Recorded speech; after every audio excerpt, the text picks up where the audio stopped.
However, electricity demand is currently higher than supply, and energy efficiency is critical. Businesses are encouraged to reduce consumption between 7 a.m. and 6 p.m. by not leaving electrical equipment on standby mode, as well as turning off unnecessary lighting. We can reduce load shedding by working together. Every kilowatt counts. Wow, finding out about my health has never been so easy. I just spoke to a nurse and I also got to ask a doctor a question, and I didn't even have to leave my home. Want to download your COVID-19 vaccine certificate? The National Health Hotline nurses and agents can help on 0800 029 999. And you can also ask a doctor a health question on the Kiredi WhatsApp line on 060 019 0000. That's Kiredi on 060 019 0000. Nottingham Forest welcome their visitors, Brighton and Hove Albion, with warm hands, but insist the valuable 3 points will remain at City Ground. And meets it first time, it's a brilliant goal! Elanga hits it! However, the Seagulls are not willing to part ways with maximum points, as they prefer a position in the top half. The dinger is in, what a run, what a goal! This is the Premier League. Catch the glittering clash between Nottingham Forest and Brighton and Hove Albion on Saturday, 25 November at 4 p.m. live on S3. Also available on SABC Plus and SABCSport.com. #We love it here. Brought to you by SABC Sport. For the love of the game. Worldview Update, bringing you closer to international news. 22 minutes after 6, good morning. So after the announcement of that deal between Israel and Hamas that's supposed to see a 4-day pause in the fighting between them and the release of hostages held by Hamas and Palestinians held by Israel, still no certainty that I can see of when the deal would take effect. It was first reported the fighting would stop at 10 a.m. local time today. Now reported that there may be a delay. Either way, it seems the first handover of hostages may only be tomorrow at the earliest. So far, at least 14,500 Palestinians have been killed by Israel's actions. 1,200 Israelis were killed during the Hamas attacks by Hamas 6 weeks ago. Naeem Jina is a senior researcher at the Mapamgubwe Institute for Strategic Reflection. Naeem, good morning. Good morning, Stephen. I know you'll be more informed than I am. At this stage, is it clear when this deal will take effect, when the fighting will stop, when hostages and prisoners would be exchanged? Well, at this stage, they're saying it will now be tomorrow at 10 a.m. Whether it will happen, we'll see. Are there big obstacles that could prevent it from happening? I'd imagine for both sides. There's a lot riding on this, and in a way, both sides may need this peace. Yes, both sides do. I think that the main obstacle is, in a sense, Israel's willingness. And the willingness is because it seems that from the Israeli side, they want to kind of get as much destruction done as possible in order for the government to look better to its constituency. And I'm not sure that that's a very good calculation anyway. So from the deal itself, by the way, Hamas had proposed the same thing 3 weeks ago. So this could have happened 3 weeks ago, but Israel refused, and now it's postponing it again. So the only obstacle is whether Israel agrees to it to the starting time or not.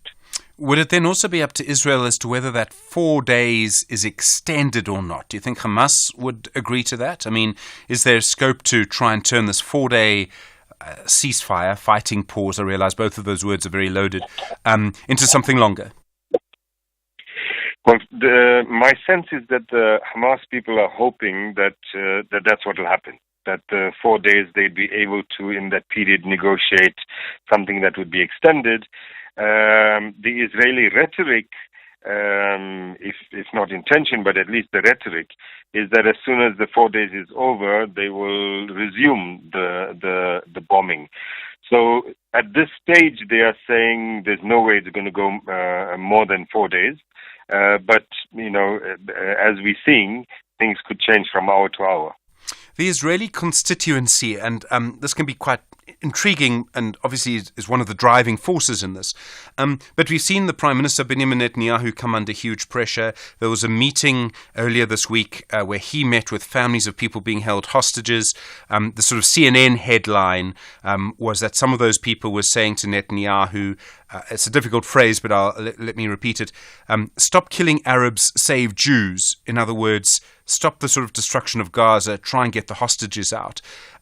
Is that constituency in Israel changing? In other words, moving away at all from just trying to destroy Gaza and kill people and to kill Palestinians to actually something else? So this has been the main factor in which, for which Israel now has agreed to this 4-day pause. The government wasn't wanting to do that, and this sector, which is started with the families of the captives, and then built up a kind of whole movement around them. Initially, in fact, when the families of the captives started protesting and demonstrating in the streets, calling on the government to ensure the return of their family members, they were treated very badly. They were literally spat on by Likud supporters, etc. But with that growing, the government was forced to listen to them. So consider that when they had this meeting 2 or 3 days ago, it was more than 6 weeks after the captives were taken. But it was that ultimately kind of tipped the scales.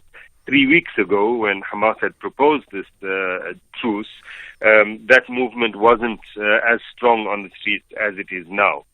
And I think that when the 50 captives are released, that the families of the others will take an even stronger line because their family members wouldn't be released. So I think that that's going to play a big role moving forward within Israel. Naeem Jinnah, really appreciate the time. Thank you very much indeed. Senior researcher at the Mapungubwe Institute for Strategic Reflection. 27 minutes after 6. This is SAFM Sport with Zai Khan. Zai, good morning. Good morning. Sekhukhune opening their CAF Confederation Cup. Yes, and their new coach, Siema, is eager and ready for action.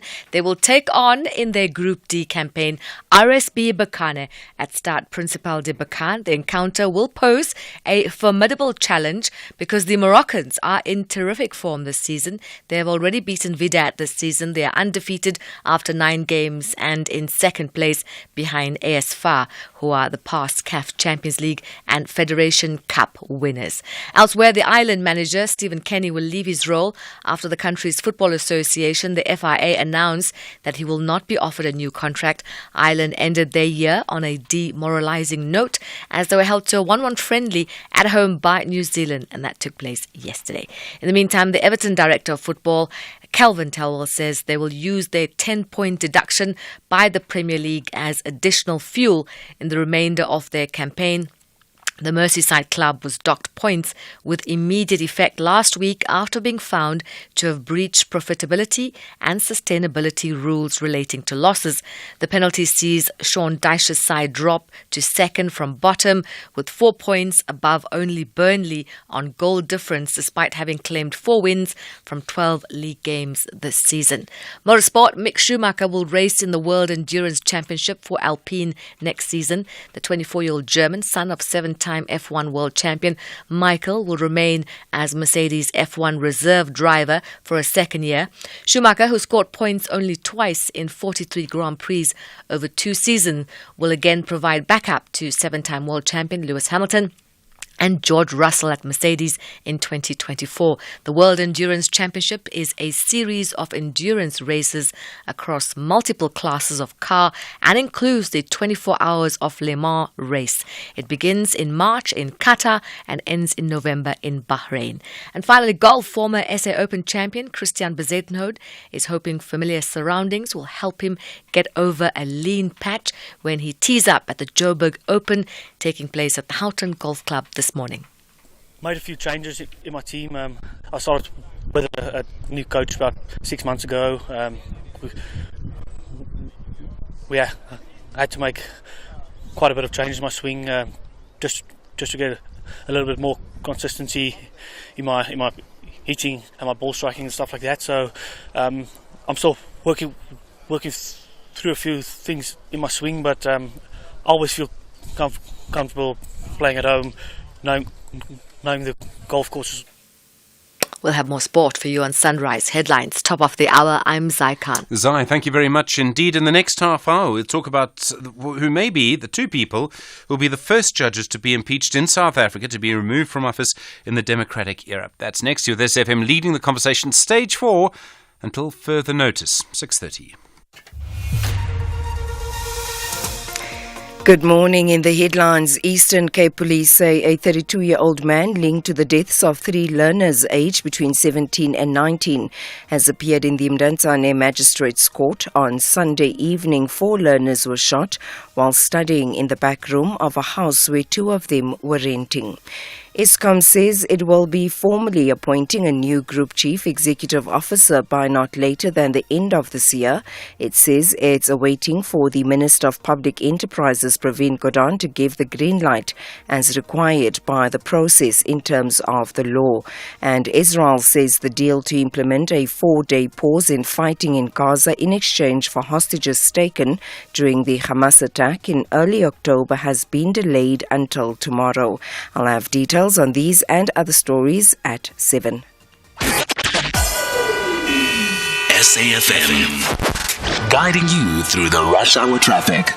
Just a warning, Thursday mornings can be the heaviest of the Monday to Friday driving to work, and we are seeing sort of building traffic very heavily around the country this morning. First up, Moloto Road. If you're coming in from Moloto towards Pretoria, it's a busy route. You're going to be sitting in traffic this morning just south of the dam. If you know where the SAPS Camille Drift Station is, right there. That's where you're queuing heavily on that section inbound of Moloto. There's just been a big crash blocking multiple lanes on Joburg's N12 between Jet Park Road and Craft Road. So 3 lanes of the N12 to Joburg are closed, and that traffic building very quickly as you arrive in from the Benoni and Boksburg side. The Bike 1's heavy from Gold Reef City all the way to the Crown Interchange. That's a little bit unusual, but it is very heavy. Durban, a truck fire into south before the Kwamashu exit. If you're coming from Gateway, just watch for slowing traffic approaching that one. It's on the shoulder, but there will be some onlooking going on there. And Cape Town, here's the big one this morning. A crash blocking 2 lanes on the N2 inbound at Lisbik Parkway. Taxis involved in this, so there's push traffic right the way back to the airport. So that's a very heavy, very early queue on Thursday morning from the airport right through effectively to Hospital Bend. Behind that, the M5's heavy from Kenilworth. You can't get off the M5 and turn onto the N2 because you're basically turning into that queuing traffic. So look at alternative routes. If you're coming in from the airport, maybe Klipfontein Road to the south run through Athlone. It'll be busy, but it'll get you into town quicker than the N2. And there's also some pressure on the N1 this morning. Very busy from Belleville through to the Sable Road exit, Century City and Canal Walk area. Rob Byrne, SAFM Traffic. The business update on SAFM. Ray Machlaka, good morning. Good morning. Hi there. Asian markets, US markets, how are they looking? Well, both markets are mixed. The investor focus is on the US economy and labor market. The number of people filing for unemployment benefits from the government fell by 24,000 last week. This means that more Americans are in employment and the labor market remains strong. Businesses are still hiring people despite the many interest rate increases in the US. In response to this, U.S. markets were mostly up yesterday. U.S. markets will be closed today for the Thanksgiving holiday. In Asian markets, Japan's market is also closed today for a public holiday, and China's Shanghai Composite is up 0.2%. Hong Kong's Hang Seng is down 0.4%, and the dollar to the rand is 18.85. And then consumer inflation, it went up again in October. Why, Ray? We blame you. Well, the inflation rate is being driven up by the many petrol and diesel price increases. High food prices are also driving up the inflation rate. The consumer inflation rate increased to 5.9% in October from 5.4% in September. This is the 3rd consecutive month that the inflation rate has increased. The rise in the inflation rate rate has exceeded the expectation of most economists surveyed by Bloomberg. They expected the inflation rate to increase by 5.6%. Inflation on food is still worrying. It hit 8.8% in October, and egg prices, for example, increased by nearly 14% between September and October because of the avian flu outbreaks. All right, well, we'll talk more about that a little later. And the Reserve Bank, they've got the big decision later. Yeah, the interest rate decision from the Reserve Bank is expected today at 3 p.m. It will be the last interest rate decision from the Reserve Bank for 2023. In making its interest rate decision, the Reserve Bank will consider the rise in the inflation rate among other data sets. Most economists expect the bank to leave interest rates unchanged. However, the relentless rise in the inflation rate could push the bank to increase interest rates by 0.25%. That will be quite a surprise. Ray McClarkap, thank you very much indeed. Horrible, yes, indeed. All right, well, of course, Ray back in an hour. More business news through the day on SAFM. Africa Update on SAFM Sunrise, a continental overview of current African affairs. Ras Advocate Sipho Mantula, good morning. Refreshing morning and Jumbo Africa to the listeners. This is a curious story. So President Andre Rajoelina, who seems to have done quite well in the Madagascar election, his supporters want compensation.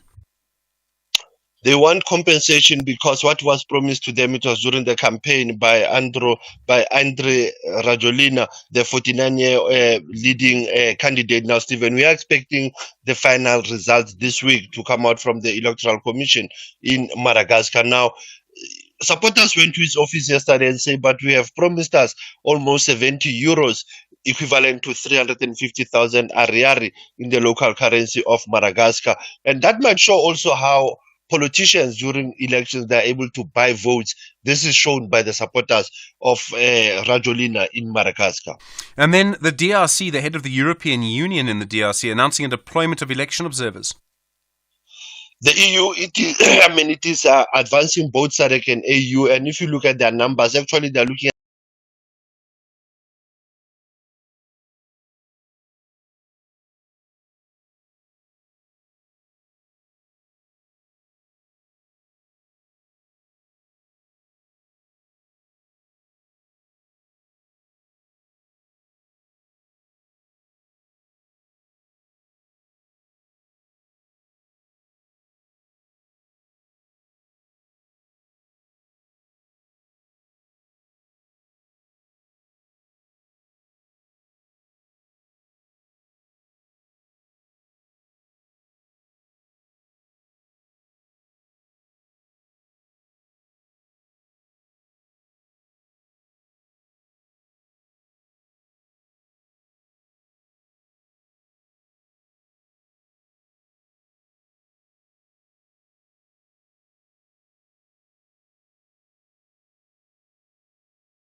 Eastern Darfur in the South Sudan. And then in our archives, you're taking us back to the 23rd of November, 1982.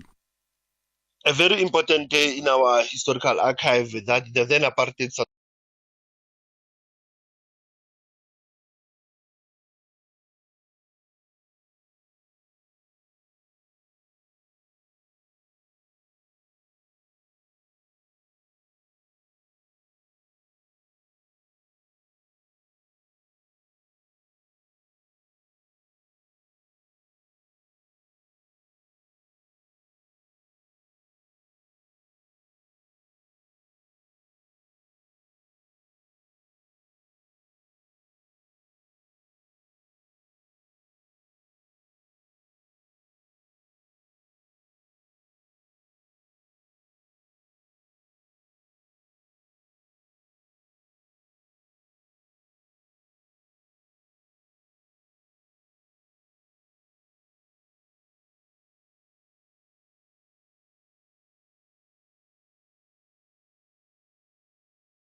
M1 Studios in Johannesburg. Secure your seat by emailing us at info@safm.co.za. SAFM, leading the conversation. Stephen Grootes on SAFM. Well, you know the number this morning, 086 000 2032. Good to hear from you. Lots to talk about this morning, of course. Waiting to see who the new Eskom CEO would be. The price of eggs, that's a big issue.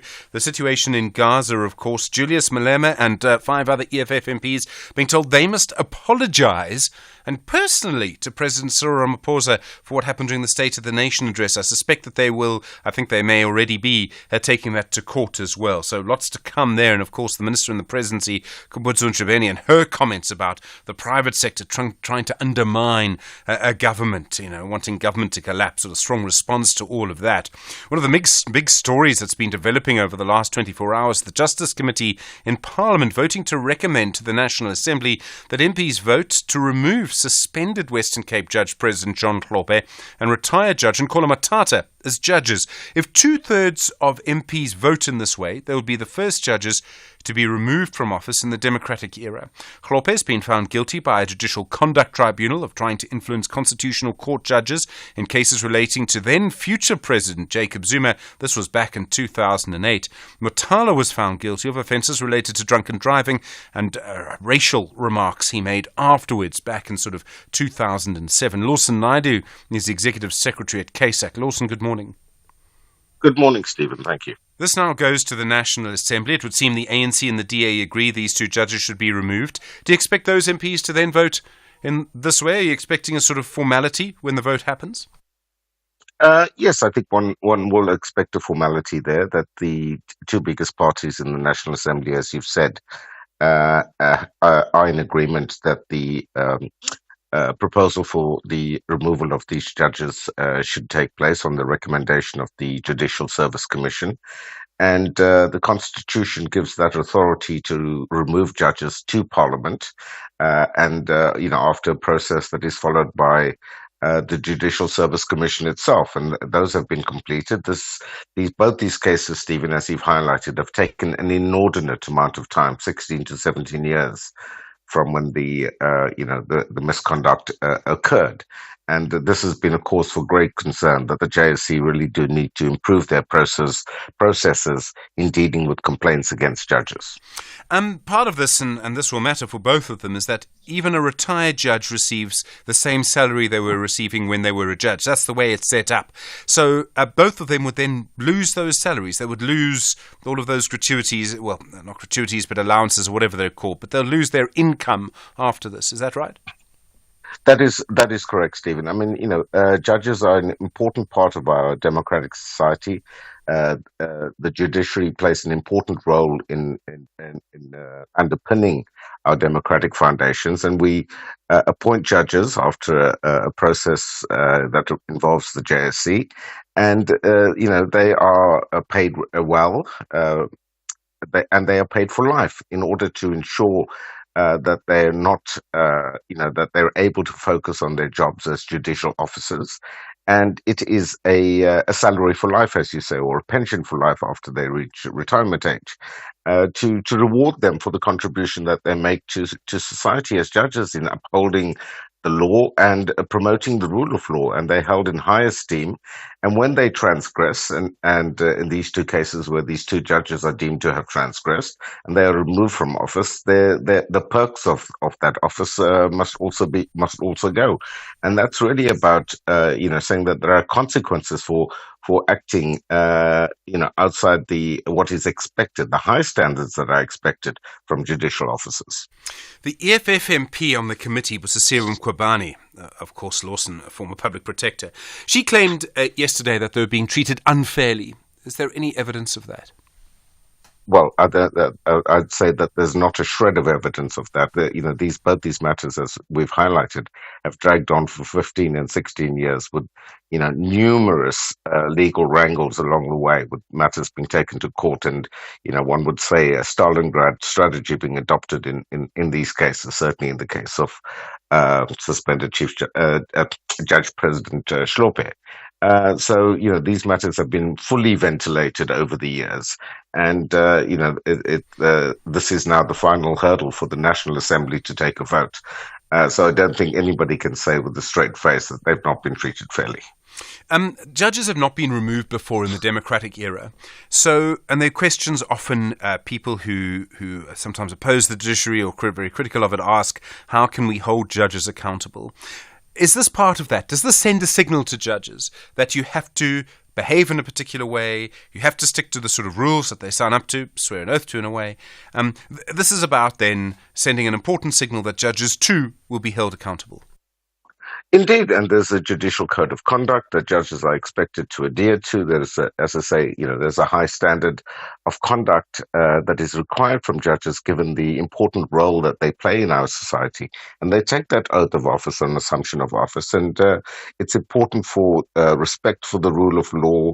It's important for parties involved in litigation to have full confidence in the judicial officers that are hearing those cases to enable those parties to accept the outcome. So, this is something that that needs to be upheld and upheld very squarely by the Judicial Service Commission. And as I said just now, there have been many calls on the basis of the examples set by these two cases that there's an urgent requirement for the JSC to reform its processes to ensure that complaints against judges are dealt with much more speedily so that there can be full confidence in the judiciary as a whole. Lawson Naidu, thank you. Executive Secretary at the Council for the Advancement of the South African Constitution. Your view on that? 086 000 2032, 11 minutes to 7.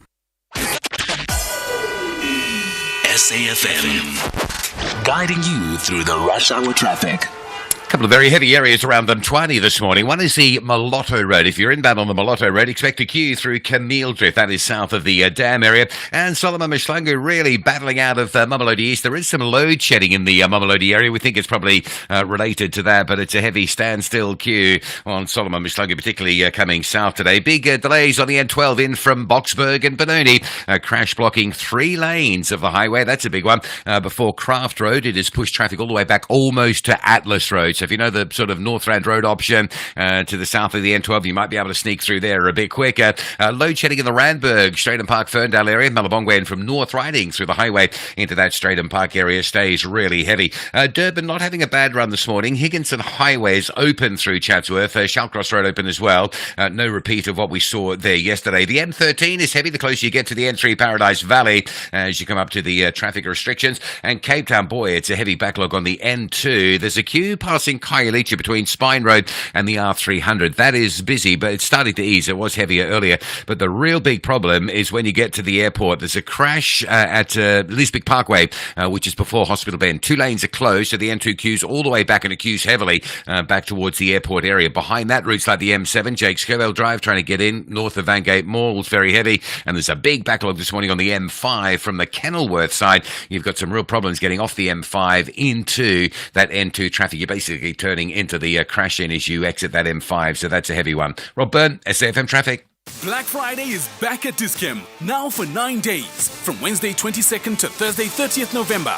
Make the most of big offers and huge savings. Save 20% when you purchase a standard nylon wheelchair with plastic feetrest for just 1,727 Rand and 96 cents in-store only. And get 15% off the Medic shower chair with armrest and backrest, now only 939 Rand 21 cents. Get down to Black Friday at Dis-Chem. Better health starts here. Mzansi, we thank you for what you did yesterday, today, and what you will do tomorrow to meet your tax obligations. By submitting your income tax returns on time and keeping your personal and banking information up to date, you have made your tax matters daily matters. Our gratitude as SARS is immeasurable. We thank you for contributing to our country's prosperity. Visit sars.gov.za to keep your details updated. Your tax matters. SARS at your service.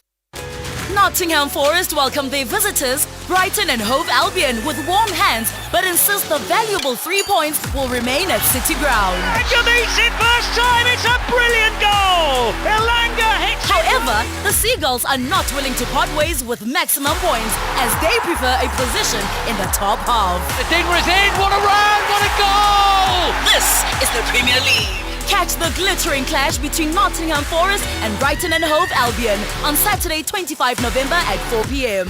live on S3. Also available on SABC Plus and SABCSport.com. #We love it here. Brought to you by SABC Sport. For the love of the game.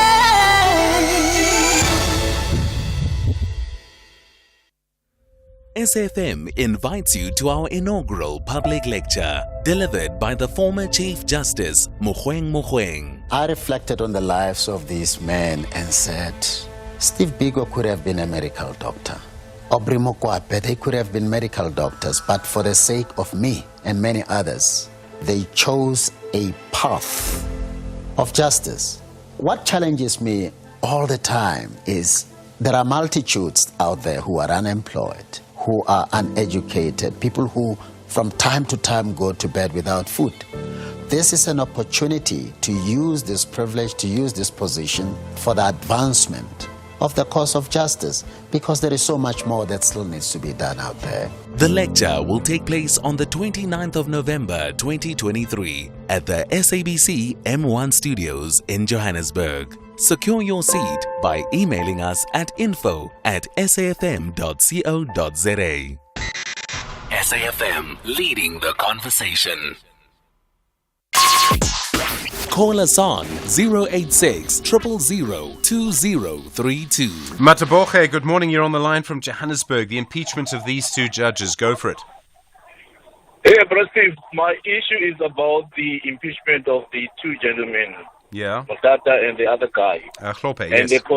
Yes, and the concern that has been raised by the former PP. Yeah. So, I realized one thing. EFF is a platform whereby those that have got anger will go and ventilate their anger through. Mukhabane is trying hard to ensure that what happened to her was wrong and should not happen to others. But I'm telling you, should the Parliament not take a decision about this impeachment in going ahead with it, she will be the one turning around saying that there is no consistency when it comes to individuals in the country. Sure. I should think the best thing that the government should do is to forge ahead and ensure that the impeachment takes place. We all know what happened in 2008, as you indicated earlier on. And we should not have judges that are going to bring that institution into a disrepute. You know, we need to have a state that is going to be respected at all its levels without anyone undermining it, whether internally or externally. All right, that's my point. No, Mataboche, thank you. On the line from Johannesburg there, an interesting point as well, both about judges and the EFF. He suggests that the impeachment should go ahead and continue. First in the morning, SAFM Sunrise with Stephen Grootes. Well, last week you heard from the Home Affairs Minister, Dr. Aaron Motsoaledi, on his new white paper. It would see several acts dealing with immigration being merged into one. It would also mean we would temporarily leave certain United Nations conventions on refugees and asylum seekers. Motsoaledi says the changes are necessary because the current system isn't working. Business, of course, has consistently complained it cannot get people with certain skills into the country to run businesses and therefore create jobs. Sinelisiwe Yankees is the Social Policy Manager at Business Unity SA. Sinelisiwe, good morning. Good morning, Stephen. Thanks for having me. You've been through this white paper. You say you need more clarity. What questions are you asking about it? Business can realize the importance of safeguarding refugees and asylum seekers. We know that the framework wants to ensure adherence to international migration agreements and protocols to which South Africa is a signatory, but there are some outlying concerns. We are quite concerned about the abrogation of the two agreements with regards to the United Nations Refugee Convention and the UN Protocol relating to the state of refugees. The social impact of that alone could be quite drastic. While we appreciate what the white paper is trying to assert, there are also just some concerns around what the implication of adding exceptions to non-refoulement making it hard for SA-born children of immigrants to get citizenship, making it difficult to get citizenship by naturalization. We're working with a system that is quite stressed out at the moment. So our key concerns are around the admin. How is this going to work in the longer term and in the shorter term? And how is the Department of Home Affairs going to realize all the drastic changes that are within the white paper that are proposed? The other thing is that for ages, businesses complained you can't get people with scarce skills into the country. There's some cases where, you have people running South African operations from other countries because they've been waiting for a visa for 6 months or much longer. Would this fix that?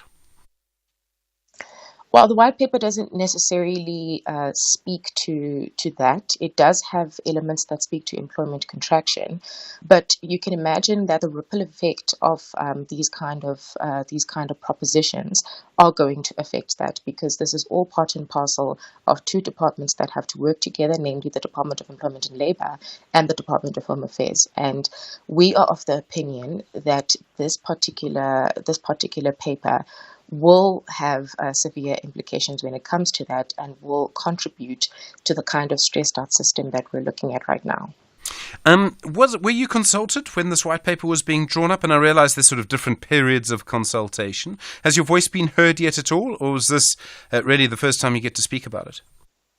Business's voice has not been heard at all so far, but what is encouraging is the Department of Home Affairs is coming to NEDLAC to formally table the white paper and get the constituencies' comments, as well as technical expertise and input. So business is going to undergo a process of consultation, to which we are very committed to being a social partner that is going to contribute effectively. So we are encouraged by that step. And we do thank the department for the opportunity. Siwe, I know your CEO, Kaz Kavadi, has been talking a bit about this, what the Presidency Minister, Kumbutso Ntshavheni, claimed this week when she said the private sector is trying to collapse the government. She was speaking after the Rand manipulation case. I mean, as Busa, I presume you're quite frustrated by that.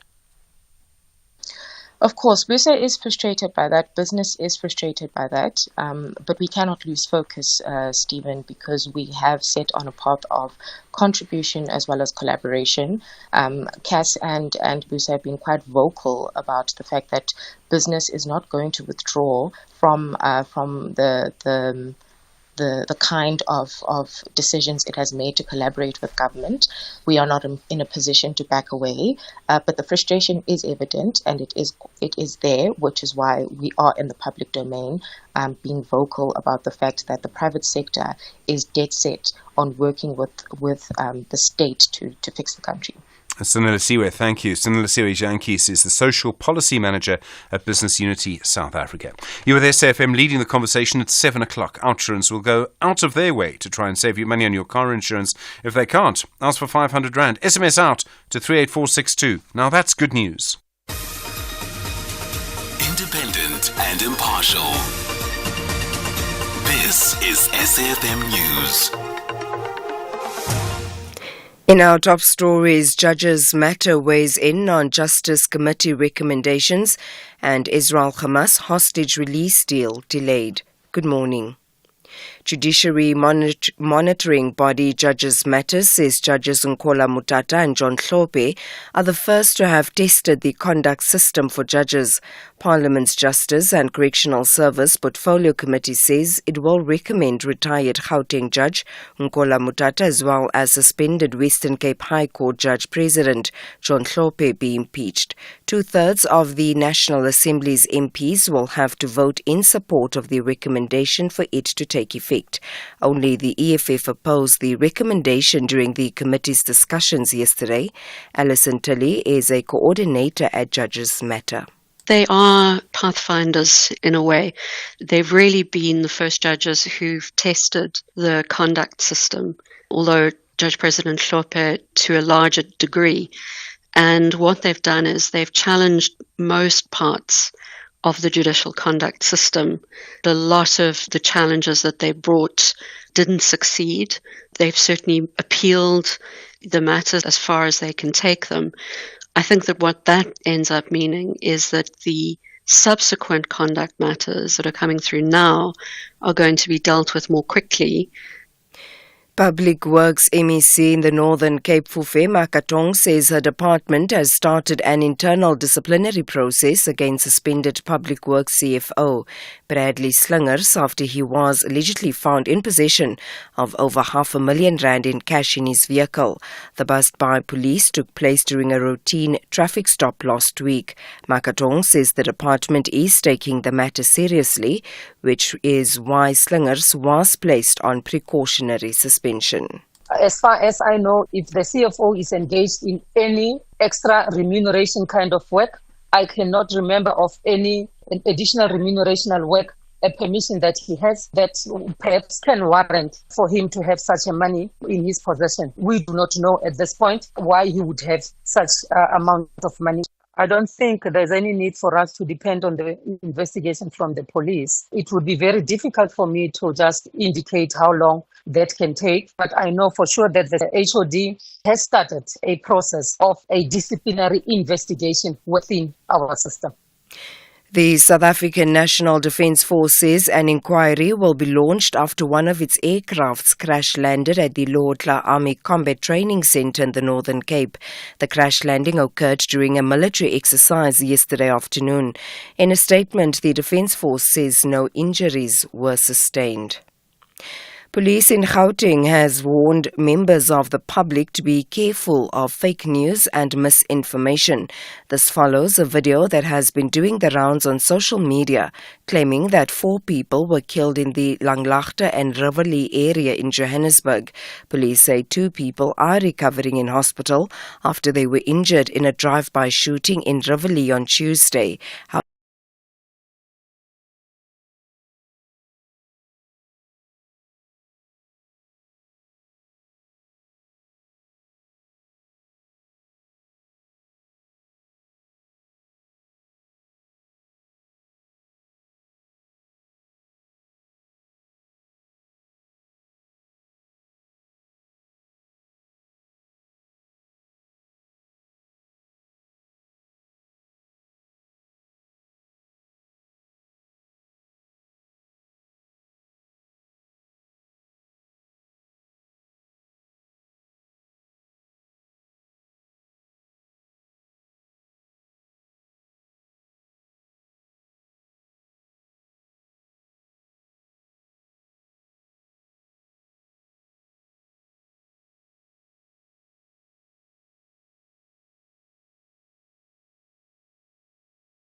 and convenience when you purchase a TV license now.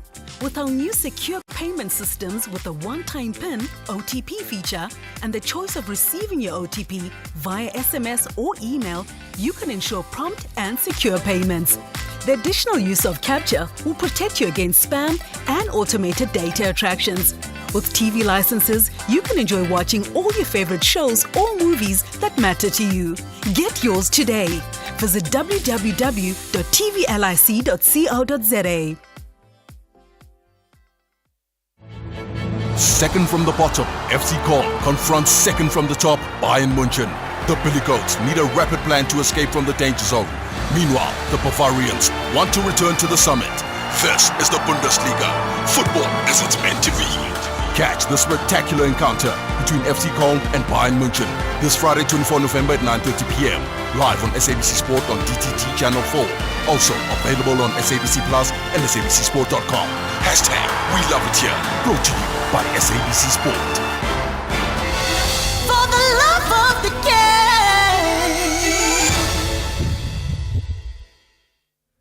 SFM invites you to our inaugural public lecture, delivered by the former Chief Justice, Mogoeng Mogoeng. When something is in the heart, you really don't need to be checking as if it was something that was designed to facilitate your appointment.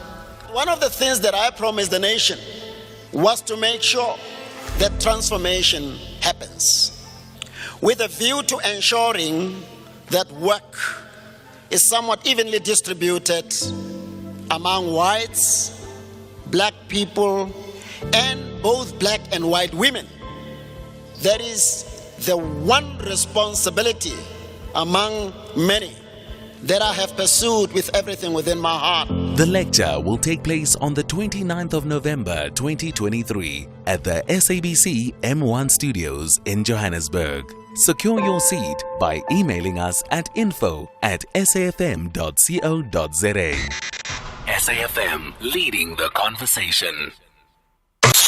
At SFM Radio and at Stephen Grootes on Twitter. 12 after 7 the time. Good morning. I'm sure you've noticed how the price of eggs has literally shot up over the last few months because of the avian flu outbreak. Statistics South Africa confirming eggs just so much more expensive than they've been. That information out yesterday. Also important provincial differences in the price of eggs, but meat price inflation coming down and food price inflation, which has been so high for so long, now at 8.8%. This has a huge impact on you.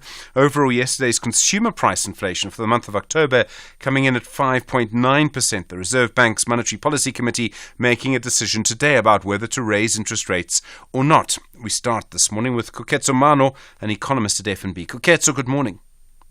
Good morning, Stephen. Hello to all of your listeners. Firstly, inflation generally, obviously the economic story of the last two years. This figure of 5.9%, is that a sign we can still expect a long period of high inflation, or is it just a blip?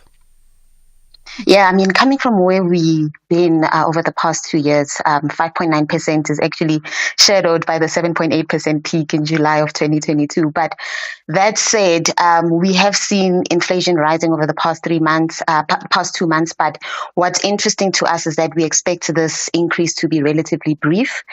So say, for example, the fuel price cuts that we had in November should at least support lower inflation, headline inflation next month. So even with this higher food inflation, especially affected by the avian flu, we expect this dynamic between food and fuel to at least still support a gradual decline in headline inflation. Okay, because it's really food and transport that have been driving this, isn't it? And those are the things that everybody relies on. Exactly. We move with the rest of the world. Inflation at one point was much higher in the US and the UK than it was here, many places in Europe. Globally, is inflation still going to be a problem next year? And does that mean inflation is going to be a problem for us next year? Yeah, I mean, unfortunately, when you look at the IMF forecasts that show us global inflation, you can still see how elevated it will be over the forecast period to 2026 even. So a lot of countries still battling with inflation above target, even in advanced economies. So in South Africa as well, we expect headline inflation next year to be around 5%, 5.2%. So still above target, unfortunately. Only over the longer term, say 2026, do we see inflation falling back towards that target of 4%. 4.5%. But even with that, we're still battling with geopolitical tensions. We know how that can be very inflationary. We've already seen with Russia's invasion of Ukraine. So unfortunately, these unfolding geopolitical tensions still present a very serious upside risk to inflation, especially when you think about the Gulf states being involved in some sort of conflict. And the Reserve Bank today, then, would it be, what's the right word, prudent? Will the Hawks win, and will they get another increase, or do you think they'll hold for next year? We are hoping the Hawks will not have their way today. We're still expecting them to flag a lot of inflationary risk. I've already mentioned that, we're still going to see that battle between food and fuel. But we are hoping that, the bigger overriding theme here should be core inflation, right? Your demand-driven inflation is really nothing to write home about. It's 4.4%. We could argue that without these external pressures, without an undervalued exchange rate, without input pressures, whether related to load shedding and so forth, we would have core inflation even lower than what we currently have it. Think about your housing inflation, for example, that's not so influenced by rand and so forth. You will see that that's below 3%. So we're not dealing with a demand problem per se in South Africa.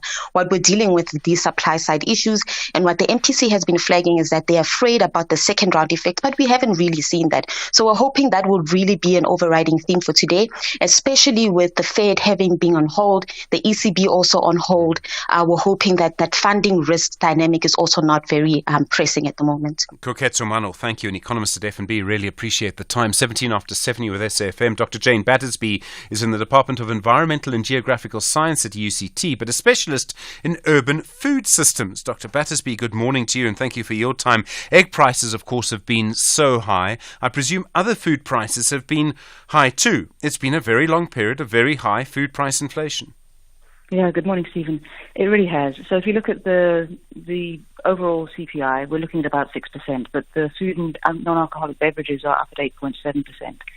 And if you look at a few staple crops that people depend on, potatoes have gone up by 64.6% in the last year, which is a staggering figure. And rice up by 20, maize up by 8.6. So some of the very core foods that people are dependent on have gone up well above the rate of inflation.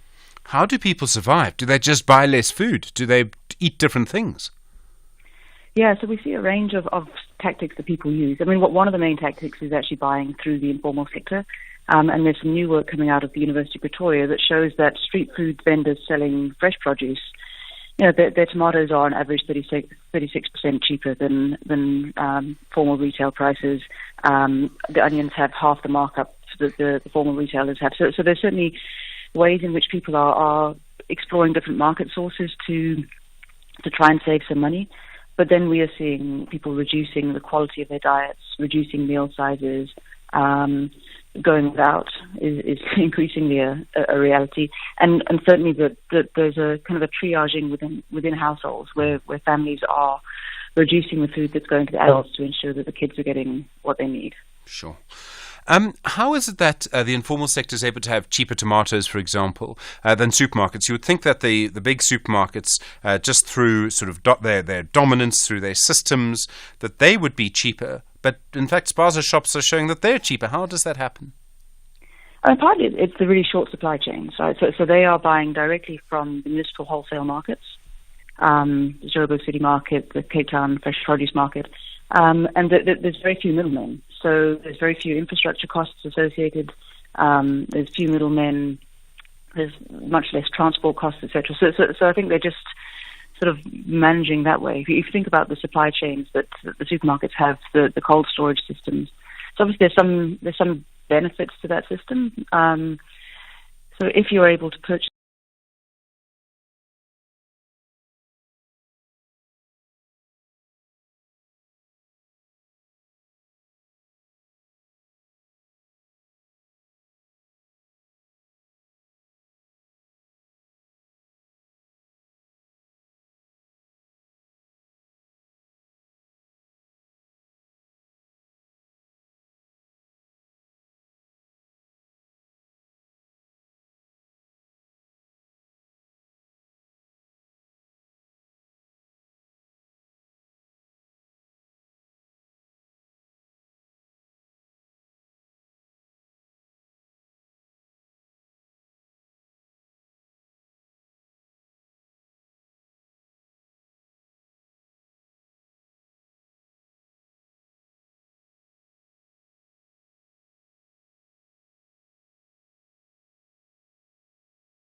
the Hedrina power station. He said if they were able to get good results from the power station, they would get a bigger Christmas pay packet. In other words, he implied there'll be a bonus. Then in Parliament, Ramaphosa said if workers were able to stave off intense load shedding at Eskom, some of the money budgeted to be used to buy diesel for the diesel generators, the peakers, should be used to give workers bonuses. Now, the DA says the minister should not make this kind of promise and, in fact, doesn't have the power to make this kind of promise. Samantha Graham Murray is a member of Parliament and the DA Shadow Minister for Electricity. Samantha, good morning. Good morning, Stephen. Thank you so much for having me on your show. Why do you believe the minister is wrong to make this kind of promise or even this kind of suggestion? Well, in the first place, he doesn't have the power to do so. He's the Minister of Electricity. We all know that he's basically a minister without a portfolio. So only somebody in the operational side of Eskom has the capacity to make a statement like that. It's not for the executive to make those sort of pronouncements. That would be direct interference with operational requirements. So that's the first issue we have. He has no oversight over those workers. His job with respect to Eskom is to liaise with the board, not with the employees. And then secondly, Eskom have received a bailout package from government of 254 billion payable over 3 years. And one of the requirements and stipulations with respect to that bailout is that they may not implement remuneration adjustments that negatively affect its overall financial position and sustainability. Now, clearly, there's been no budget allocated for any form of performance bonuses, but also for him to then say, well, the money that's been raised by NERSA in increasing our electricity costs, that has been set aside, then 8.8 billion of that has been set aside to pay for diesel to keep the lights on, but let's take some of that and give performance bonuses to the very people that are causing the load shedding. If people work hard and work well, shouldn't there be a bonus for them? I mean, if we see that Eskom workers are actually working hard and able to stave off load shedding and the impact that has, and that would save a huge amount of money because it would mean we'd use less diesel, shouldn't there be a bonus there? Well, look, at the end of the day, let's be honest, the likelihood of that happening is actually slim to nothing. Despite all his assurances that load shedding is going to end by 2023, if you look at Eskom's own outlook, we've got load shedding for the next year at the very least. And in fact, yesterday, just after my statement came out, load shedding was ramped up again to level 4. There's absolutely no ways they're going to stave off load shedding and they're going to resolve this crisis before December. But at the end of the day, I think it's absolutely crass for him to be making these sort of promises because morale is low, where there are people who are unemployed as a result of load shedding. There are businesses shutting down as a result of load shedding. And Eskom cannot keep the lights on to protect the economy of this country. And one group should be then remunerated. Then we must give bonuses to the people at Transnet, despite them, destroying the ports. Well, yes, but it was the management that didn't invest at Transnet, and we all know what the long, deep-seated problems at Eskom. If people are able to, the point I'm trying to get to is, shouldn't there be an incentive? You're saying to people, if you're able to actually do X, Y, and Z, you will get a bonus. And X, Y, and Z would be important for Eskom and important for the country. Absolutely.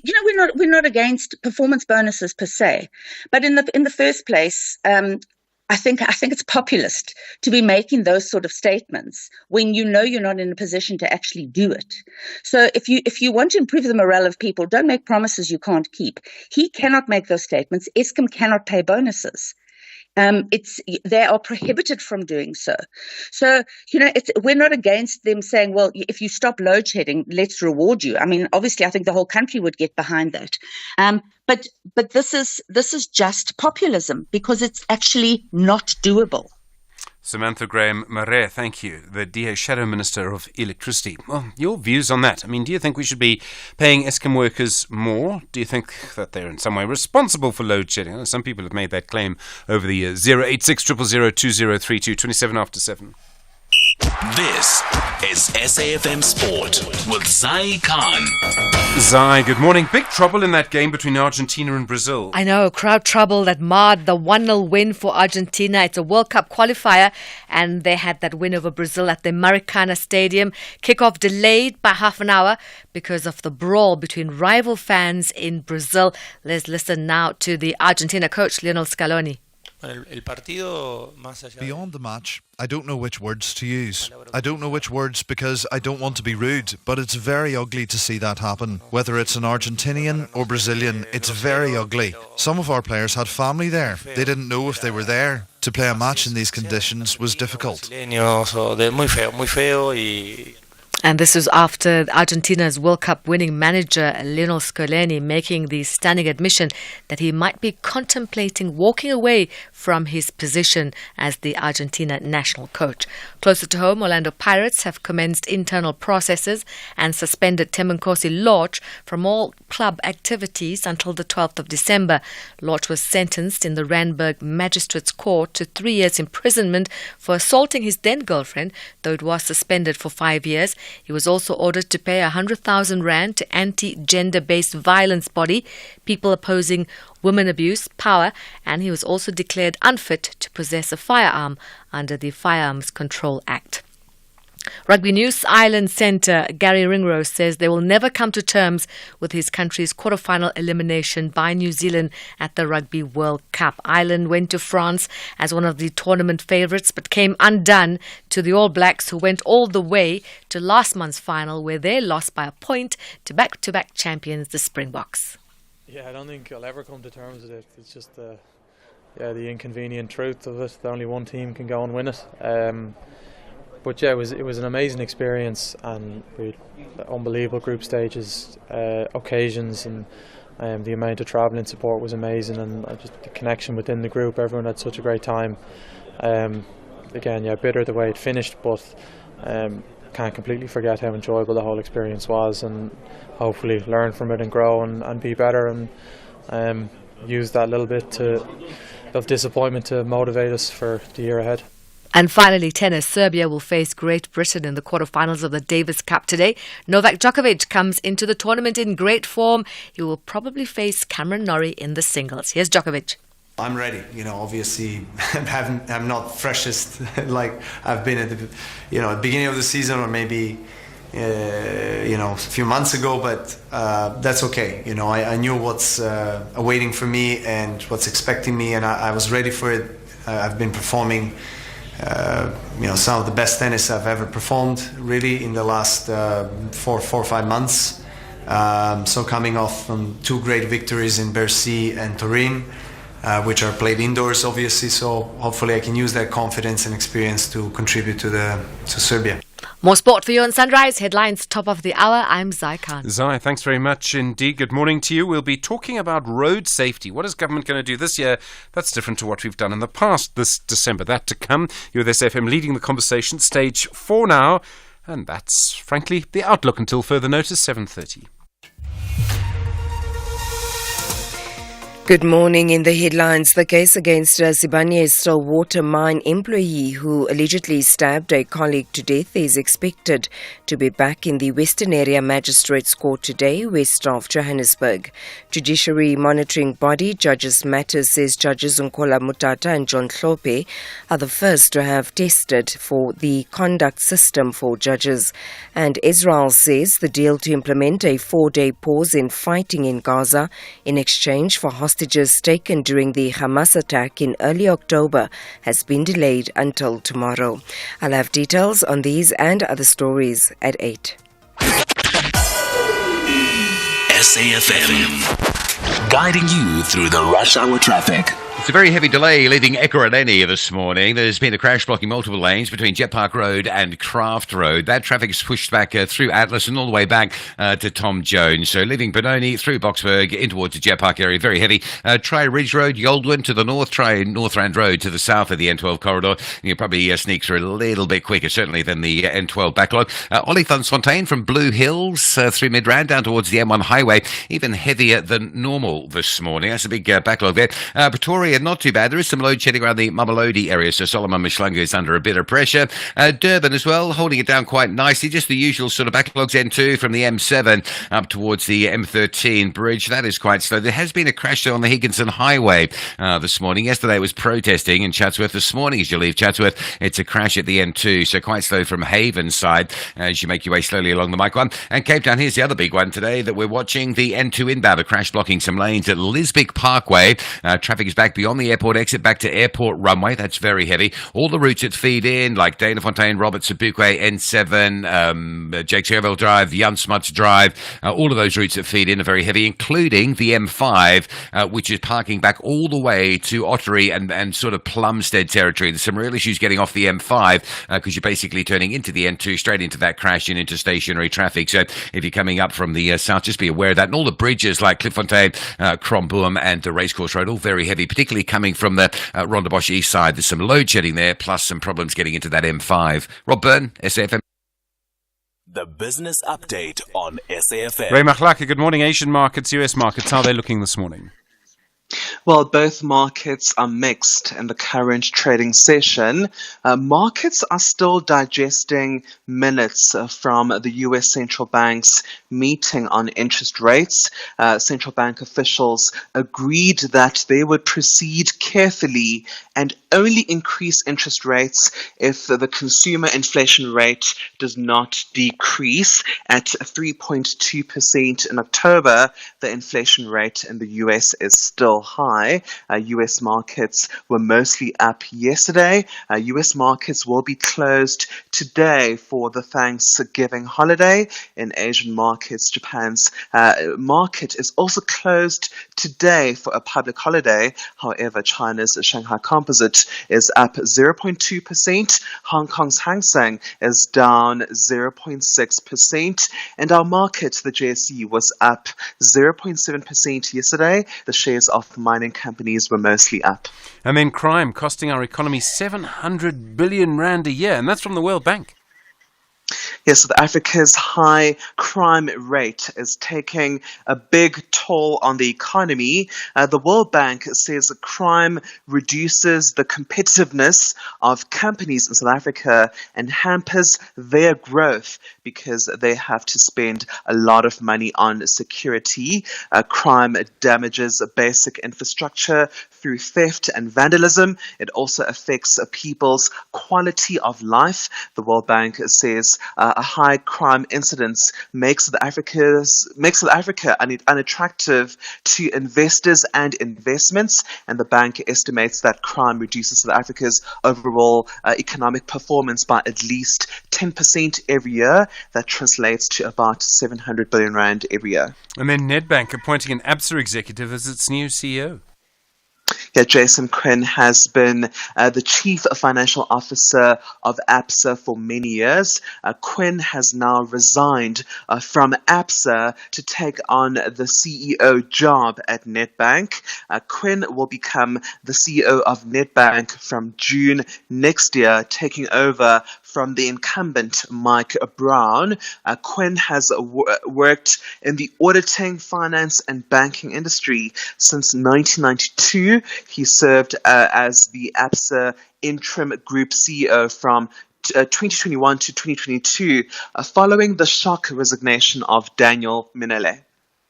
Ray Machlaka, thank you very much indeed. Back, of course, tomorrow. More business news through the day here on SAFM. Call us on 086 000 2032. Well, lots of calls coming through about the issue around bonuses for Eskom workers, other issues too. Bongi Nkosi on the line from Cape Town. What do you think? Do workers at Eskom, should they get a bonus? SG, we are on level 4 as we speak. Yeah. And the power station that we're talking about is operating at 70% energy availability. Mm-hmm. Now, bonus is what you pay people who have exceeded their targets. I mean, even if the minister had powers, to issue bonuses to workers, what would he be giving bonuses for under the current situation? Yeah. So you reckon just they don't deserve it? That's the way you see it? No, not at all. I think Samantha made a point here that the package that was issued, to Eskom in a form of bailout, from taxpayers is very clear on how that money should be used. Yeah, no, it is. That's true. Bongi Nkosi in Cape Town, thank you. And Klantla in KwaZulu-Natal, do you think Eskom workers deserve a bonus? Stephen, on the issue of workers, I don't think it's fair to put the incompetence of Eskom on to put the blame on on workers because politicians are also involved. Sure. And to say they mustn't get the bonus, on the ground they've been doing their job. And then the politicians they've been busy manipulating the system for their own benefit. Let us not put the people on the ground to suffer for the actions of the incompetence of the politicians. That's an interesting point, and Hlantla, thank you. We mustn't forget where the mistakes were made and who made those mistakes. Nigel in Hillcrest, where do you stand? Hello, good morning. You've called me Nigel, but it's Malcolm. Malcolm, my can apologies. You hear me? Yes, we can. Go for it. All right, Stephen. I was in the public service for 50 years, and I was a Deputy Director General, Acting Director General for many years. I remember, yes. And I disagree entirely. This bonus thing has got out of proportion. A bonus is paid for extraordinary services beyond the normal. If you just do your work properly, you don't expect to get a bonus.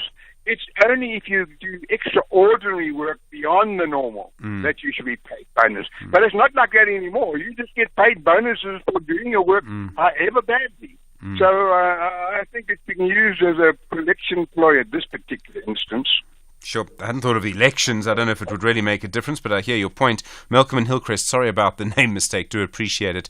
Sia, I see you on this. And Sydney, I know you want to talk about the Middle East. I do want to hear from Bon, though, on the Western Cape Judge President John Hlophe. I suppose I should say suspended Judge President. Bon, good morning. Good morning, Stephen. How are you? Yeah, I'm well. Go for it. Fine. I just want to reflect on Judge Hlophe. When we started law in 1978 at Fort Hare, we started together, and he was at Wesley Hostel. He occupied a corner room there. The guy was brilliant. His only movement from his room was from the room to the lecture hall or library, or from the room to the dining hall. Nothing else. And when we wrote exams, a 3-hour paper, he will finish in an hour. He got scared. He was so brilliant. He got promoted within a quarter of the year. One of two people that got promoted in 1978. You can imagine at that time the dean of or the faculty of law was really white and conservative, but they felt this 21-year-old needed to be promoted. So he was like our moral or academic conscience, because when our parents told us that when you go to university, you're on your own, you must study. He was a reflection of that, that we had to study. He was brilliant, and then we're not surprised that he became a judge. We're not surprised that he became a judge president. He was detached from any other activities, did not attend mass meetings. So we are surprised that he could just get can trip on a stone that had political connotations. Because he was detached from those political involvement. The first judge in the history of South Africa to be impeached. We never expected that. Because he was straightforward, not even a tiny girlfriend in a room somewhere. He didn't have girlfriends. A senior third-year law student, Mr. Tabat, when I asked him how law was, he said law is like a jealous mistress. It needed constant attention. Judge Hlophe reflected that. So I'm very sad and with a heavy heart to say I don't know where it went wrong, because this person was academically disciplined and a brilliant black mind. So I really don't know where it went, because it didn't show any interest in other things. So I just want to say I hope South Africa is not going to be lost to the contribution in the constitutional and legal jurisprudence of South Africa. Somehow we'll contribute. He tripped big time, but it was far from how he was when he was a student. I'm really lost. I mean, Bon, to hear you talk, I'm sort of reminded, and look, anyone who knows, and I've been reporting on this for a long time, people will know I'm not a fan of Judge John Hlophe in terms of, what happened, the long delays and all of those things. I think their questions are, the phrase that you've used is that he tripped. What is interesting is that so many, if I've understood it correctly, his judgments have been upheld on appeal. So you talk about his track record. I mean, I think that track record through judgments will probably be, will be a lasting contribution, whatever happens next. But that will be a lasting contribution, I think, for a long time. In other words, what I'm saying is he changed our law. Yes, a lot. He changed our law a lot.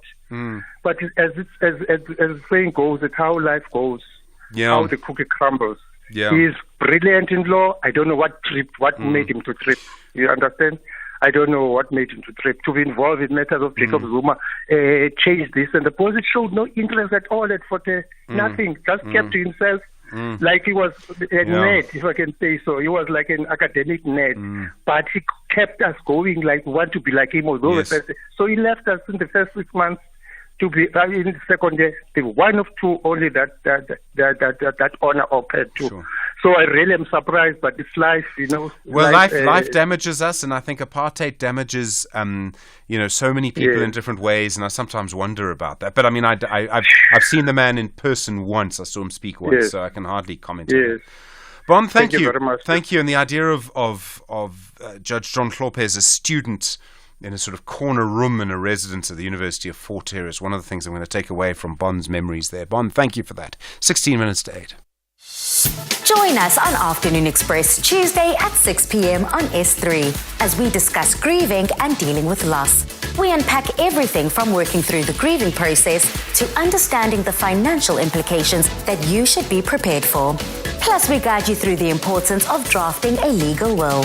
That's Afternoon Express this Tuesday at 6 p.m. only on S3. Repeat Sundays at 8:30 a.m. Second from the bottom, FC Köln confronts second from the top, Bayern München.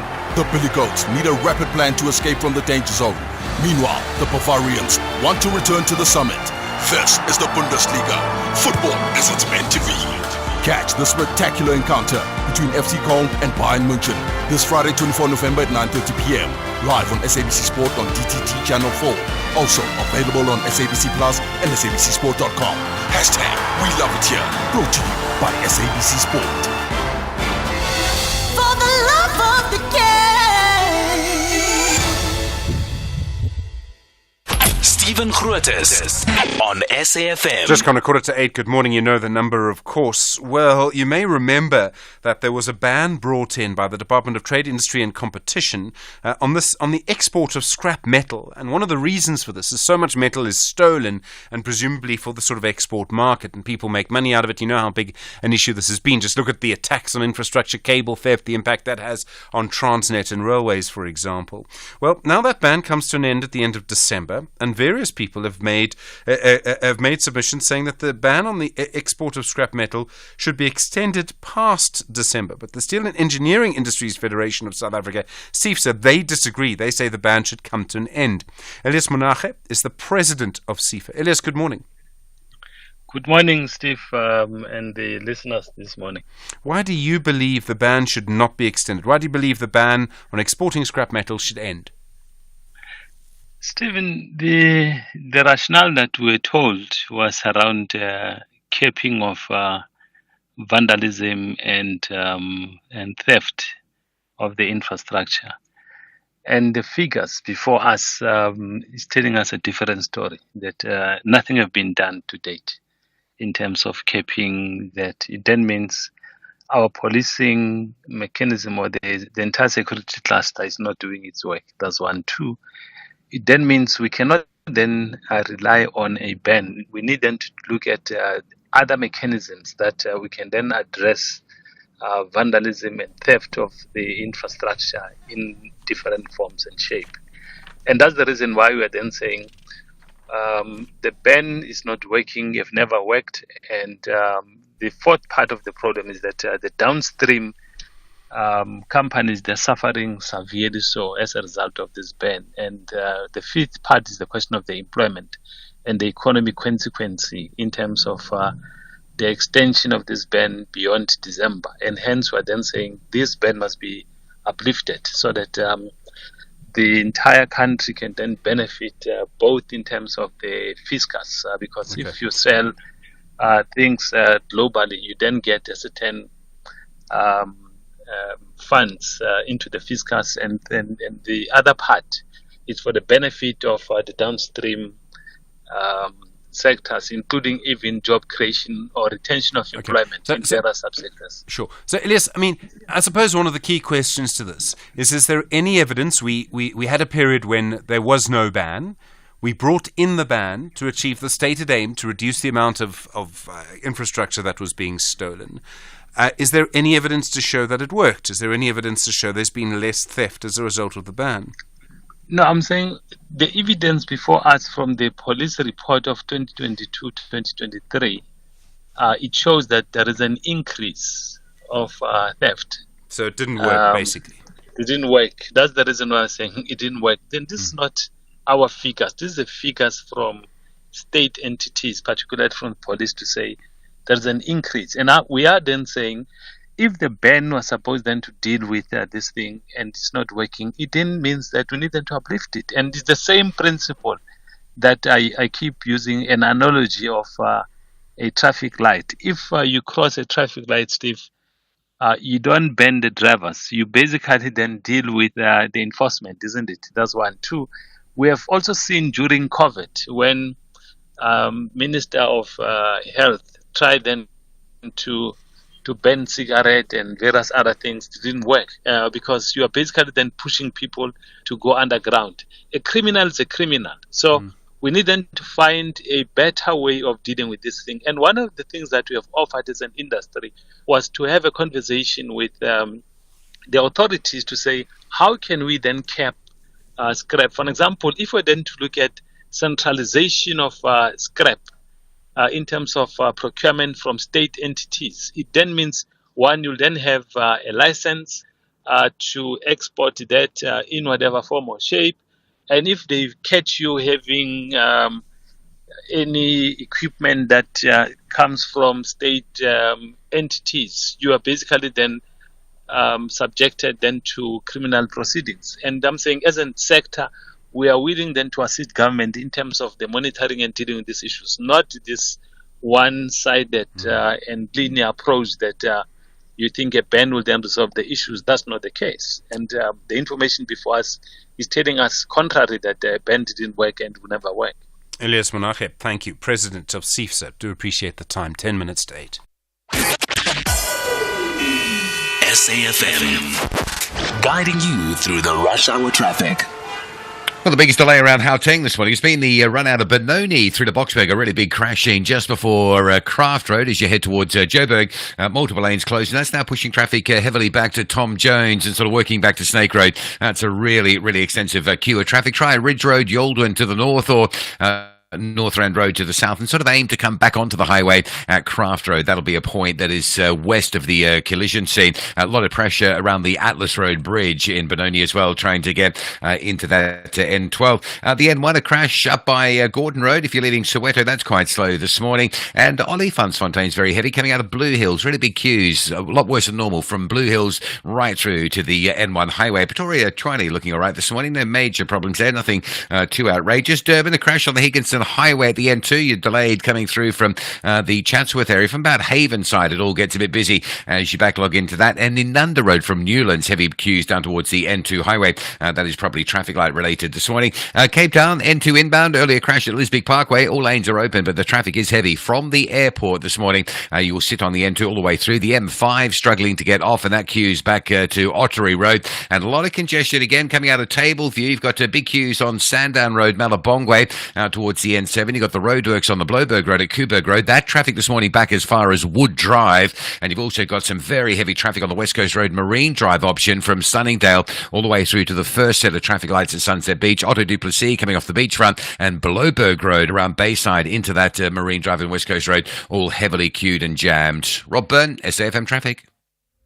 SAFM invites you to our inaugural public lecture, delivered by the former Chief Justice, Mogoeng Mogoeng. Life is full of challenges, and when they come your way, learn to whack your way through it. Yeah. My father and my mother were highly disciplined people. I remember him saying, I have decided to deny myself whatever others are enjoying, to accumulate enough money so that any of my children who wants to study would have the resources available.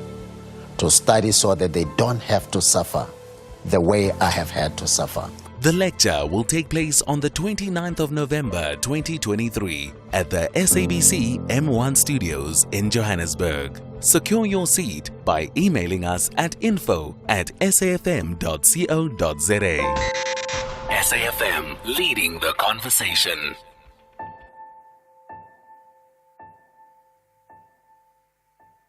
Gautrain is for the legends who make moves to save and pay from as little as 35 Rand from Hatfield to Centurion.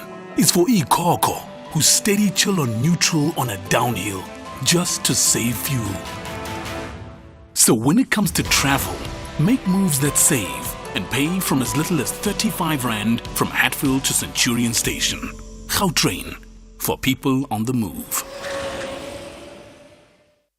It all comes together with a great partnership. Thank you for demonstrating that indeed you are proudly South African. Africa Borwa witnessed a great Rugby World Cup France 2023 because of your incredible support. Great friends, great prize, and great sport. Asibonge Kasalaga. Brought to you by SABC Sport.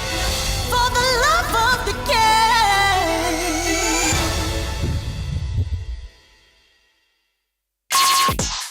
Call us on 086 000 2032.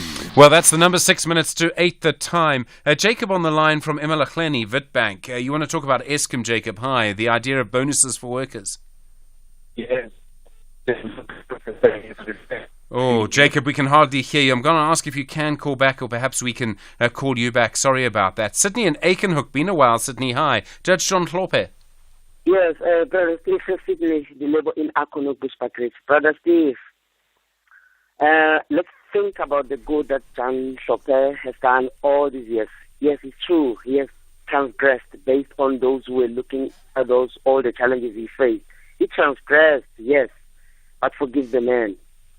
Surely do not chop his head off from his body. He made a mistake because he's a human being. Forgive him. Reprimand him in whatever form, but do not chop off his head from his body. Do not lay him off at the end. He made a mistake, yes, as a nation, but forgive this. In particular, I direct this to ANC and to ANC. Well, I don't know, Sydney. I mean, this is a judge interfering with the case around who was going to become.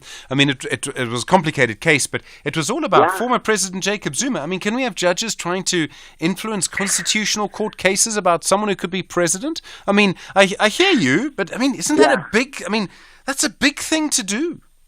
It's a big thing to do. That's why it's your quality of your person as a person is when you forgive even the unforgivable things. But all I'm saying is... But then do you keep them in office to let them do it again? Isn't that the problem? Well, let me go deeper into that. Forgive that Nkola Motata. He's of advanced age. Forgive these two gentlemen. Forgive them. Brother Steve, the one that motivated me to call this morning is this one.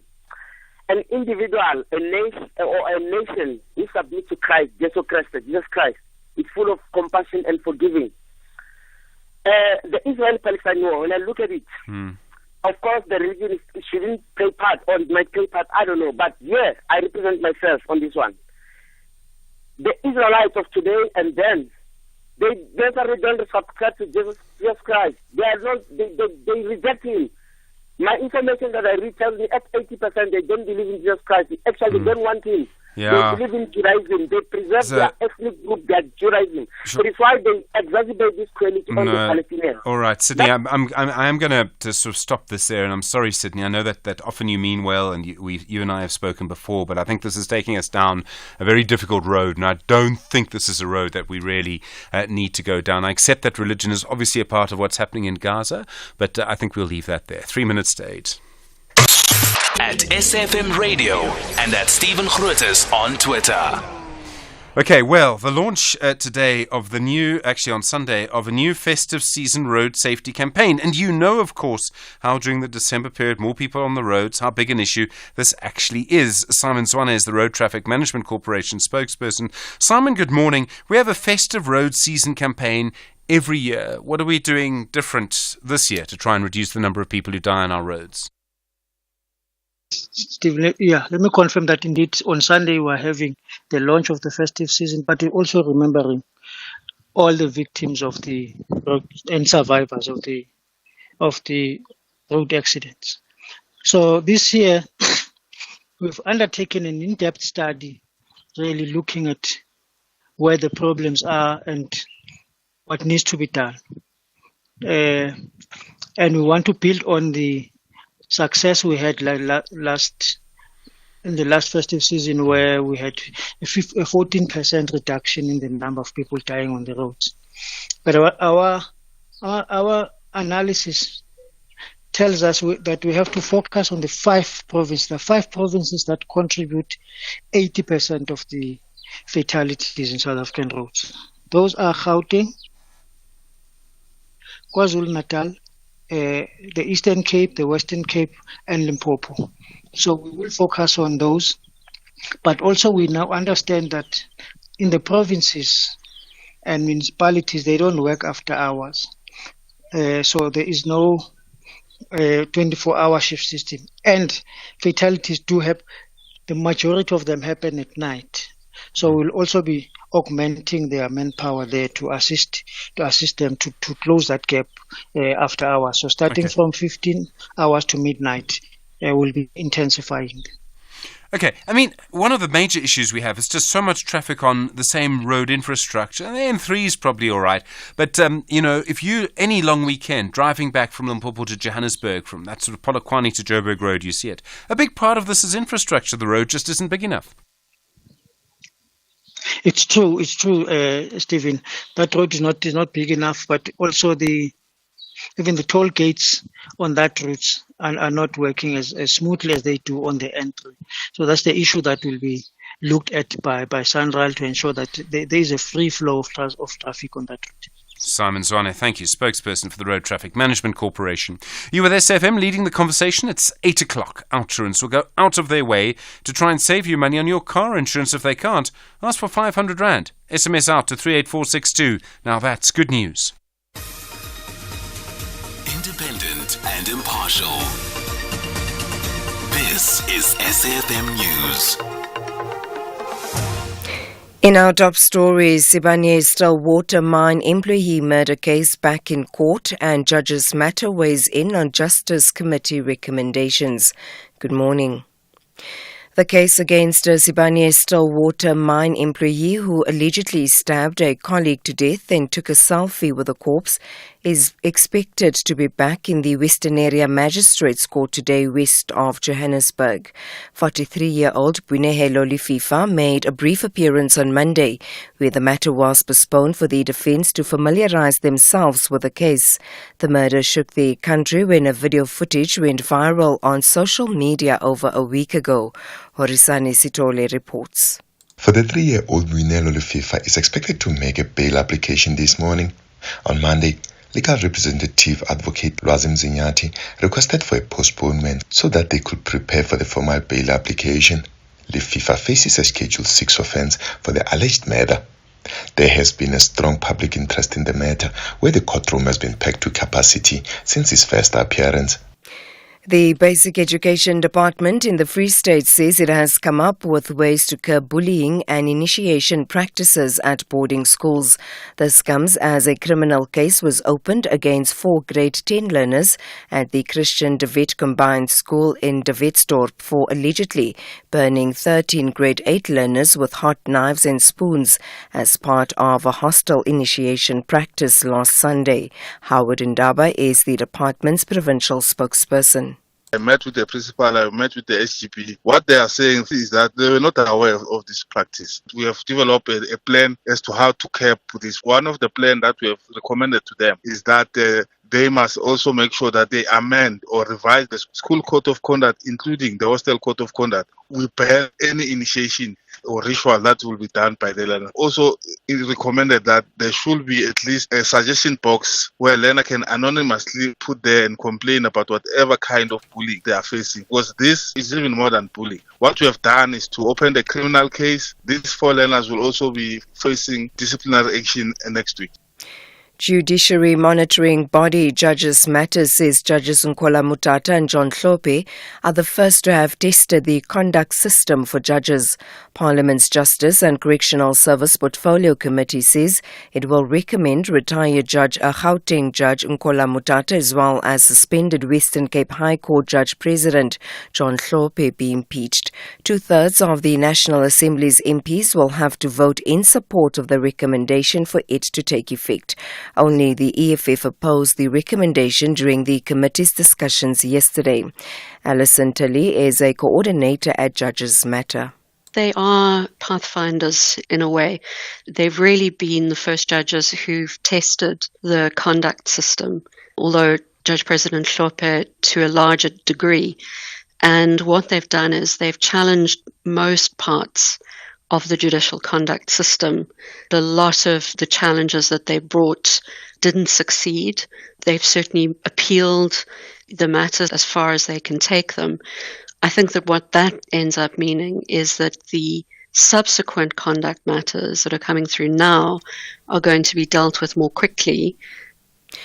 Public Works MEC in the Northern Cape, Fufe Makatong, says the department has started an internal disciplinary process against the suspended Public Works CFO, Bradley Slingers, after he was allegedly found in possession of over R500,000 in cash in his vehicle. The bust by police took place during a routine traffic stop last week. Makatong says the department is taking the matter seriously. As far as I know, if the CFO is engaged in any extra remuneration kind of work, I cannot remember of any additional remunerational work, a permission that he has that perhaps can warrant for him to have such a money in his possession. We do not know at this point why he would have such amount of money. I don't think there's any need for us to depend on the investigation from the police. It would be very difficult for me to just indicate how long that can take, but I know for sure that the HOD has started a process of a disciplinary investigation within our system. And finally, Israel says the deal to implement a 4-day pause in fighting in Gaza in exchange for hostages taken during the Hamas attack in early October has been delayed until tomorrow. The planned agreement, which had been expected to begin this morning, will see 50 Israelis exchange for 150 Palestinian women and children held in Israeli jails. The BBC's Ola Guerin reports. There are conflicting reports about what has gone wrong. Clearly, something has gone wrong. Some suggestions that Hamas has not yet signed and ratified the ceasefire agreement. Other claims that Hamas had not given a list to Israel of the people who would be released in the first group, and that was supposed to be part of the mechanism between the two sides. Releases of hostages were to take place over a period of 4 days in groups of about 10 per day. Recapping the top story, the case against a Sibanye Stillwater mine employee who allegedly stabbed a colleague to death and took a selfie with the corpse is expected to be back in the Western Area Magistrates Court today west of Johannesburg. For SAFM News, I am Anne Musa. And thank you. Those were the top stories for this hour. Don't miss out on a possible car insurance saving. SMS out to 38462 for a quote. Outsurance, where you always get something out. Even though Outsurance is not running an official Black Friday promotion, they've never been more committed to see if they could get you a monthly saving on your car insurance premium. If they can't beat what you're currently paying, ask them for R500 cash or a massive R1,500 if you've been claim-free and with the same insurer for 3 years. SMS out to 38462. That's a monthly saving on your premium or the cash promise. That's out to 38462. You've got nothing to lose. SMS now. Outsurance is a licensed insurer and FSP. T's and C's apply. A very good morning to you in your SFM sports headlines. It's rugby. The World Cup winning rugby player is Steven Kirchhoff, set to make his much anticipated debut for Ulster Rugby. And in golf, Live Golf releasing the 2024 schedule. We'll find out more just before 8:30. SAFM, guiding you through the rush hour traffic. Stays really heavy on Joburg's N12 West this morning.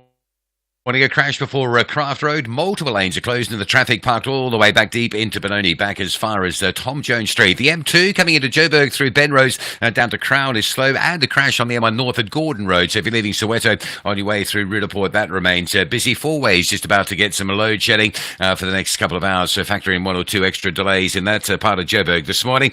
Stationary truck on Durban's Inanda Road at the M2. That's why you're stuck in really heavy traffic coming out of Newlands. And if you're driving through from Chatsworth this morning, a crash on the Higginson Highway at the N2, and that stays heavy from Havenside area. Cape Town's Table View still under a lot of pressure, multiple routes in that side heavy. The N1 inbound from Belleville through to the city centre stays busy, and the crash on the N2 inbound at Lisbeth Parkway has finally been cleared, but it's left a big backlog of traffic from the airport moving slowly through to Hospital Bends. Rob Byrne, SAFM Traffic.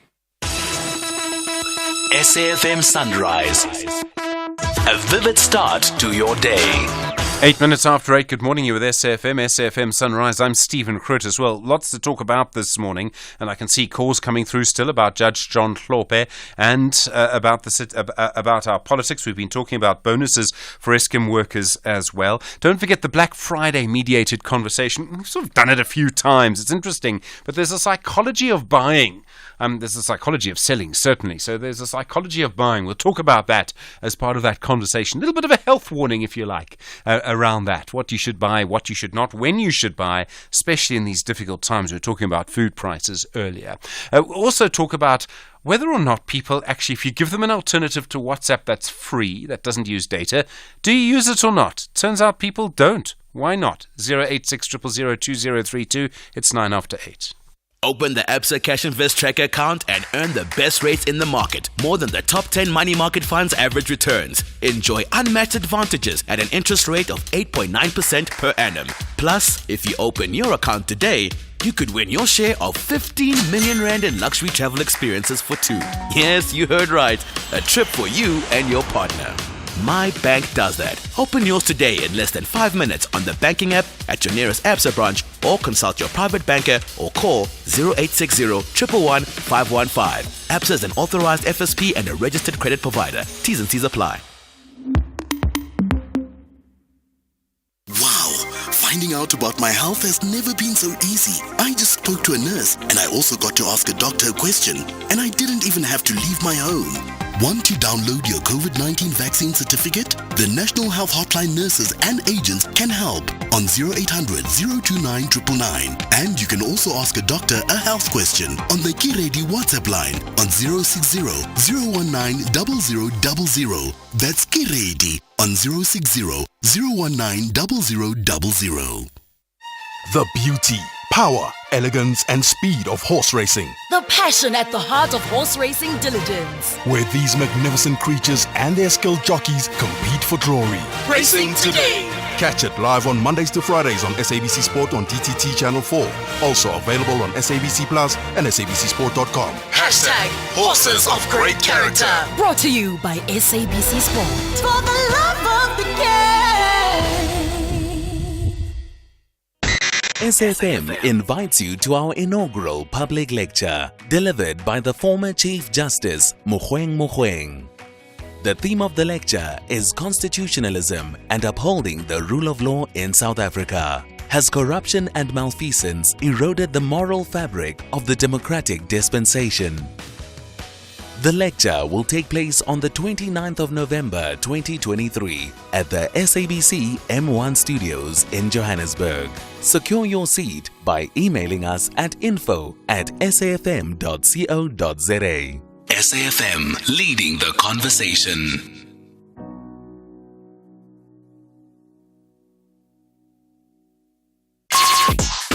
Call us on 086 000 2032. Temba on the line from Mthatha. Temba, hi. Judge John Hlophe. How do you feel about it, Temba? He could be impeached.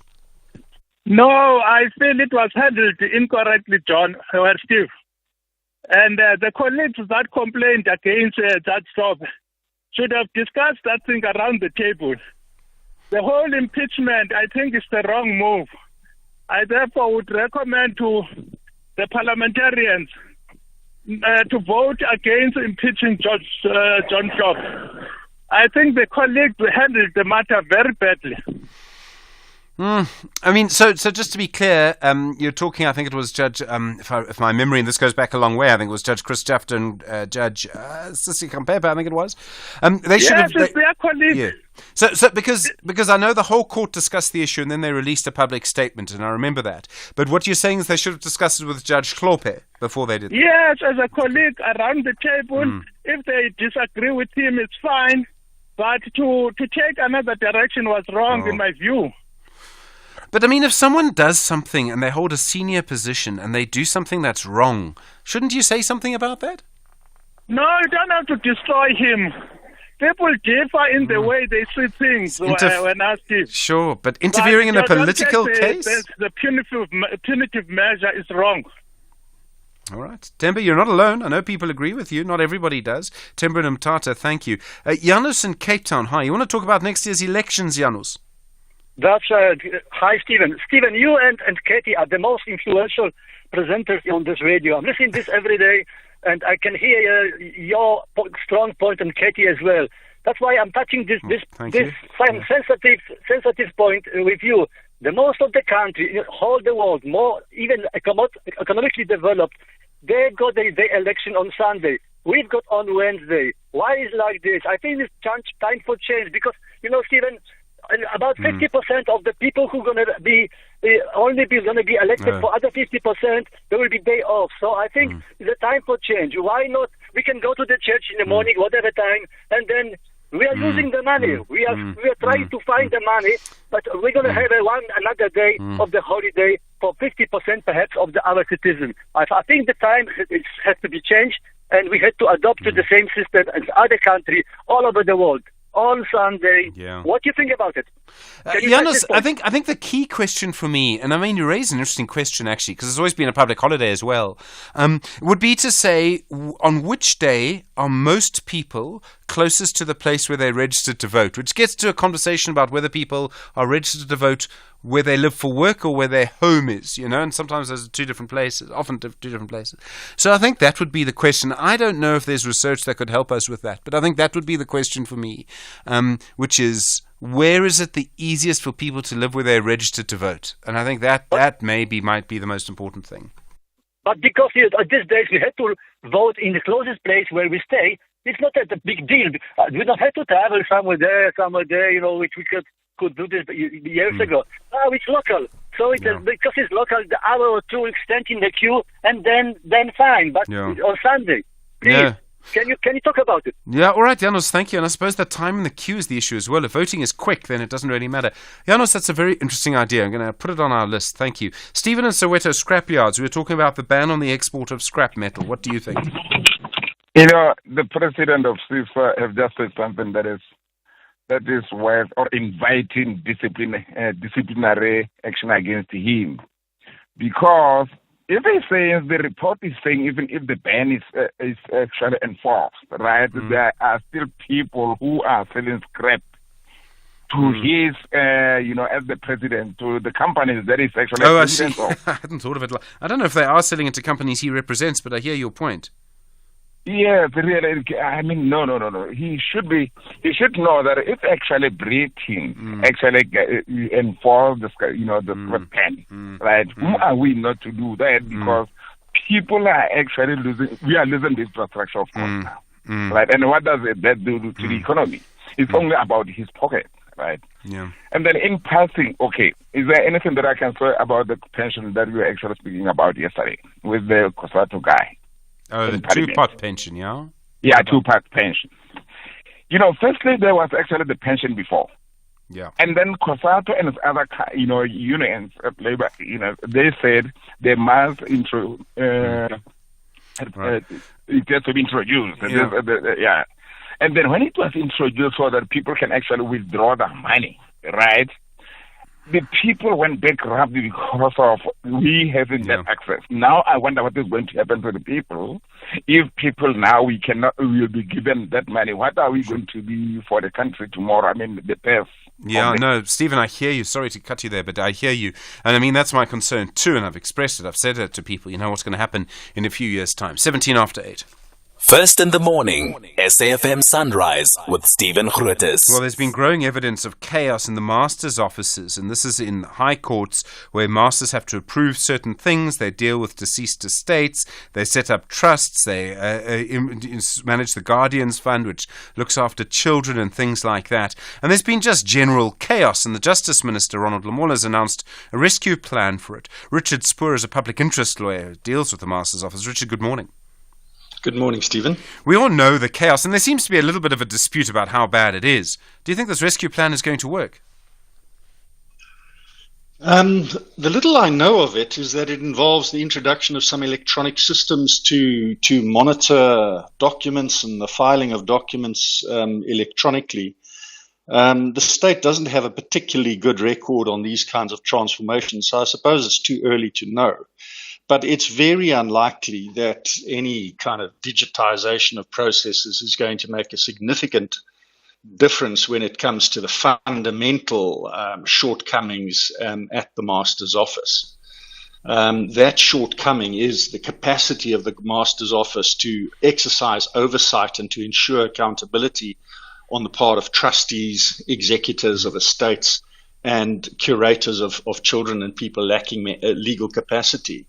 That lack of capacity and inability to carry out its role of supervising and ensuring that these people perform their duties properly, I think requires something far more substantial.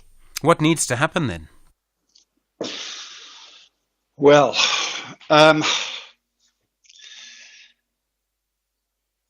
I don't know how you fix it. It's massive. I mean, it begins with filing systems. The filing systems don't exist. They have fallen apart. Many of these things, such as trusts and curatorships, last for years, for decades, and the record keeping is hopelessly inadequate. Where documents are sent to archives, they don't pay the archive companies that keep them. They become inaccessible. They are lost. It's chaotic.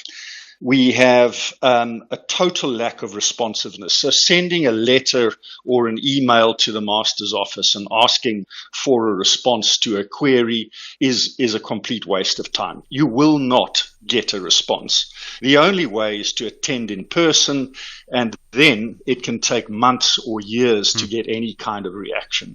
So it's now practice. You use, like people do to stand in queues at licensing offices in parts of the country. You send runners to stand in the queue at the master's office and try to get attended to. But it's not functioning. Do you think, I'm sorry, Richard, do you think government understands how bad it is? And is there any sense from the Justice Ministry and the Justice Minister that they actually understand the depths of this problem? I don't think so. I think people don't really have a proper appreciation of how important the master is and how critical that role is. Deceased estates is a massive issue. Getting an executor appointed promptly and efficiently, getting the accounts approved, authorizing the distribution of assets. If that doesn't happen as it ought to, beneficiaries, the heirs to the estate, creditors of the estate suffer inordinately. They can't get their money. They can't sell the property. They incur costs. It affects tens of thousands of people. The same goes for trusts that fall into anarchic situations where the master could intervene. Monies are being stolen, misappropriated. Thousands of beneficiaries are losing out.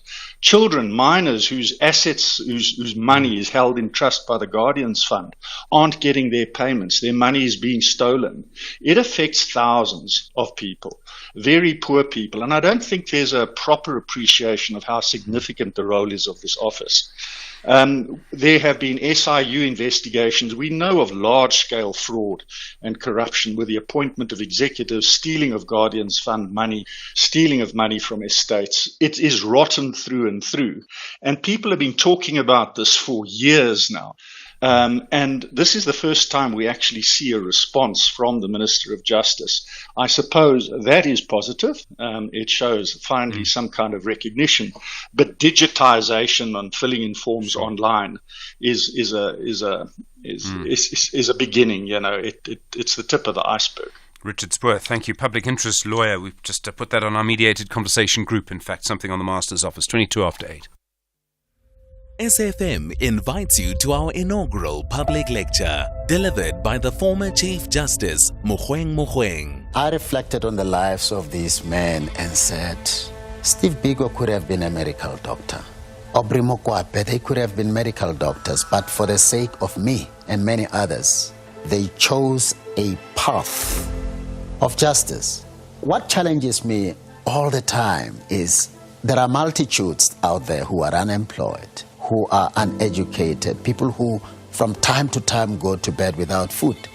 This is an opportunity to use this privilege, to use this position for the advancement of the cause of justice, because there is so much more that still needs to be done out there. The lecture will take place on the 29th of November 2023 at the SABC M1 Studios in Johannesburg. Secure your seat by emailing us at info@safm.co.za. SAFM, leading the conversation. Mzansi, we thank you for what you did yesterday, today, and what you will do tomorrow to meet your tax obligations. By submitting your income tax returns on time and keeping your personal and banking information up to date, you have made your tax matters daily matters. Our gratitude as SARS is immeasurable. We thank you for contributing to our country's prosperity. Visit sars.gov.za to keep your details updated. Your tax matters. SARS at your service. This special acknowledgement goes to Hollywood Bets. Your heartwarming support gave millions of South Africans a thrilling experience during the Rugby World Cup France 2023. The vibration that moved the nation. Salute Hollywood Bets. Brought to you by SABC Sport. For the love of the game.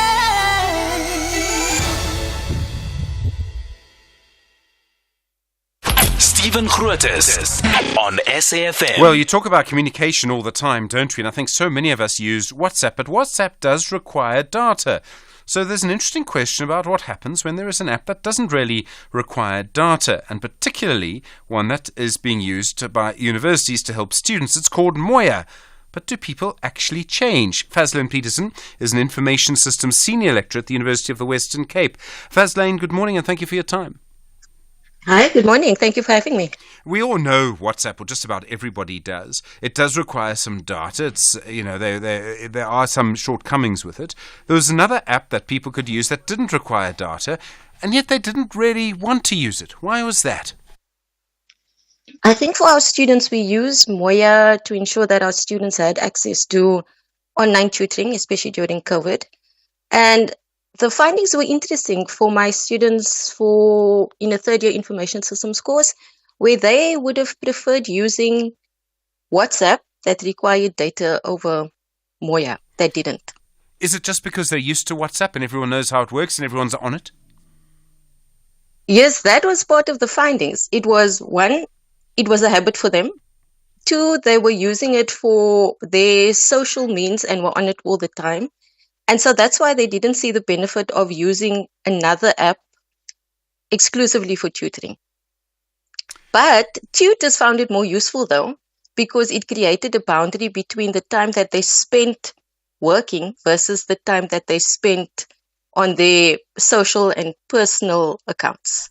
I was going to ask that. I mean, the way I work on the device that I use, I'm talking about the sort of computing device now, I actually use different programs just for that, because it helps me keep my mind a bit more organized. So the tutors appreciated that.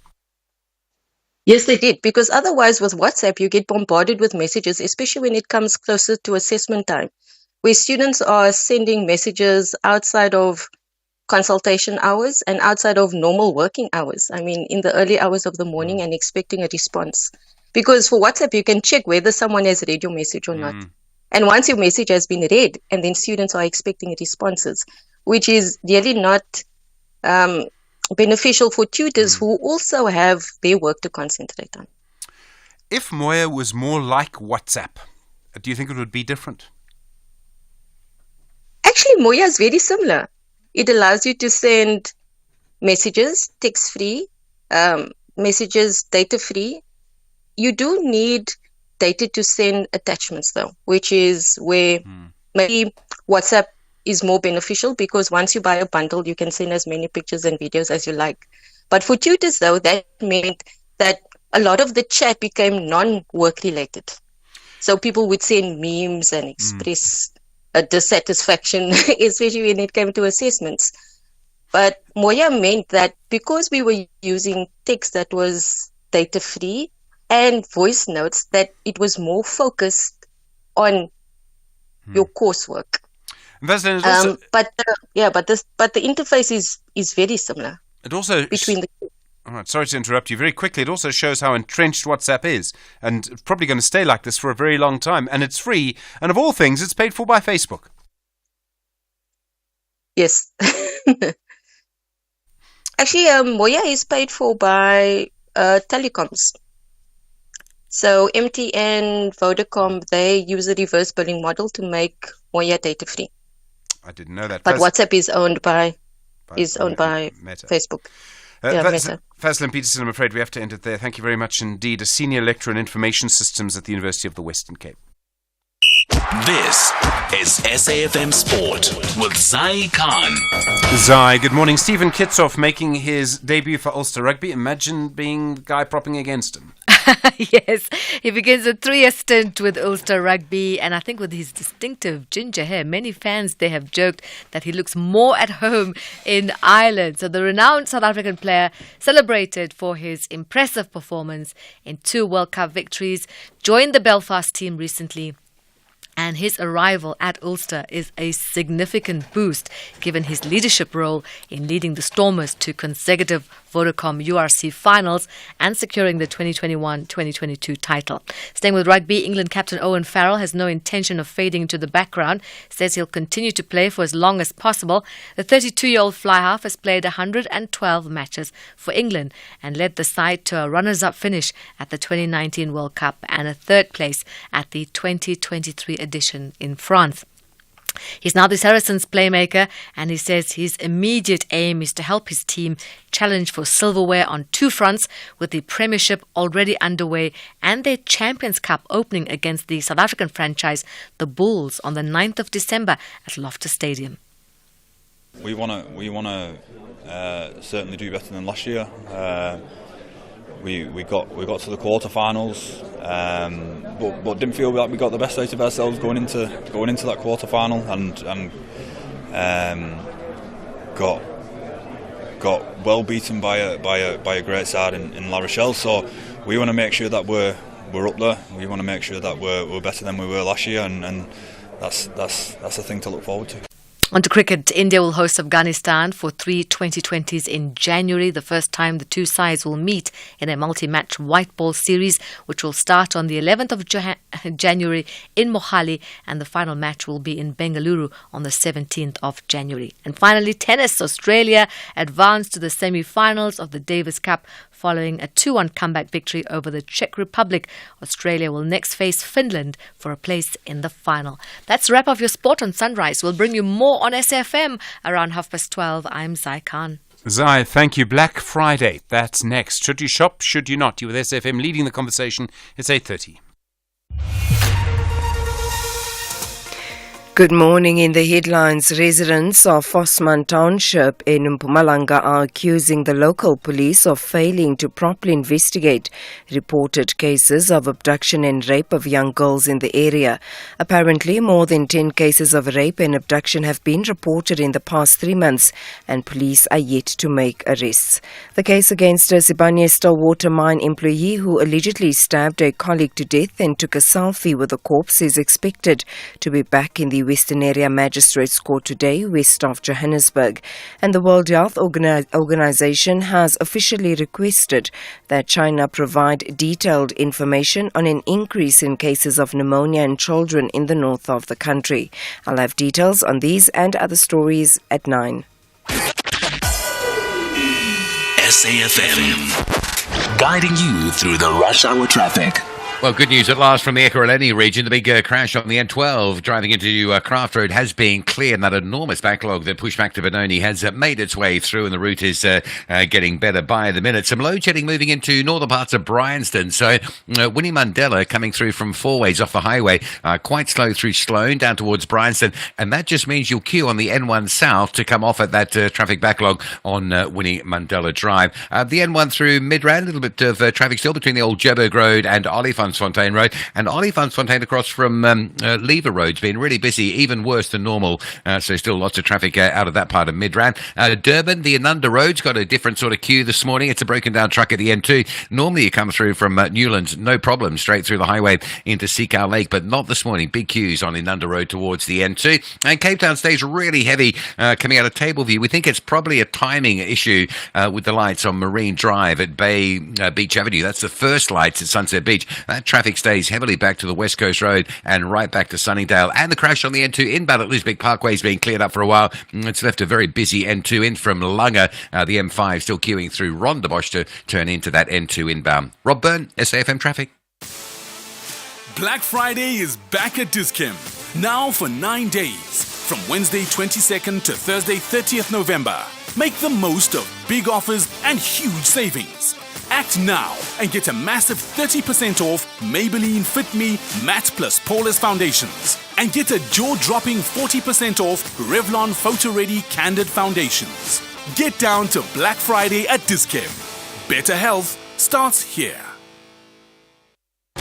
Nottingham Forest welcome their visitors, Brighton and Hove Albion, with warm hands, but insist the valuable 3 points will remain at City Ground. And meets it first time, it's a brilliant goal! Elanga hits it! However, the Seagulls are not willing to part ways with maximum points, as they prefer a position in the top half. The Dinger's in, what a run, what a goal! This is the Premier League. Catch the glittering clash between Nottingham Forest and Brighton and Hove Albion on Saturday, 25 November at 4 p.m.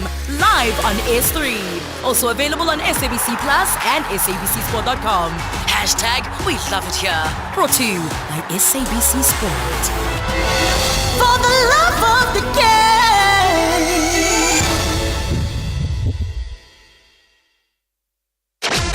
Mediated conversation on SAFM. 24 minutes now to 9 the time. Good morning. Tomorrow is Black Friday, a day that's become famous as the day people go shopping. It is, of course, an Americanism. It's the day between their Thanksgiving holiday and the weekend. It's the first big shopping day ahead of Christmas, which means wherever you go, and particularly whichever website you go to, is going to have all sorts of Black Friday deals. Over the last few years, it's become pretty clear that where people really spend their money on Black Friday is on home appliances and electronic goods. Think of TVs, for example. Although I get the impression that for a lot of people, this year's favourite might be an air fryer. It uses less electricity than a normal oven. So then, how should we behave on Black Friday? How careful should you be? Or should you just close your eyes and close your ears and wait for the whole thing to just go away and pass? Well, first this morning, you'll hear from Mavis Eureka. She is a human behavior specialist and author of the book Managing Emotions for Financial Freedom. She'll look at the choices we make when it comes to our finances. Then, one of the biggest retailers in the spot, and certainly one of the biggest advertisers, is Takealot. What kind of volumes are they seeing? What is being sold? Julianne Welsh is the Chief Marketing Officer at Takealot. And finally, what kind of specials, what kind of sectors are seeing specials? Jan Vermeulen is the editor at mybroadband.co.za. We start then with Mavis Eureka, the human behavior specialist who looks at psychology and finances. Mavis, good morning. Good to talk to you again. Morning, and thanks for having me. We see so many special offers at the moment and at this time of year. Is there a particular psychology to the special offer? Does the special offer work for retailers? Right. So if you can get if you can get some pleasure with less pain, you would go for that.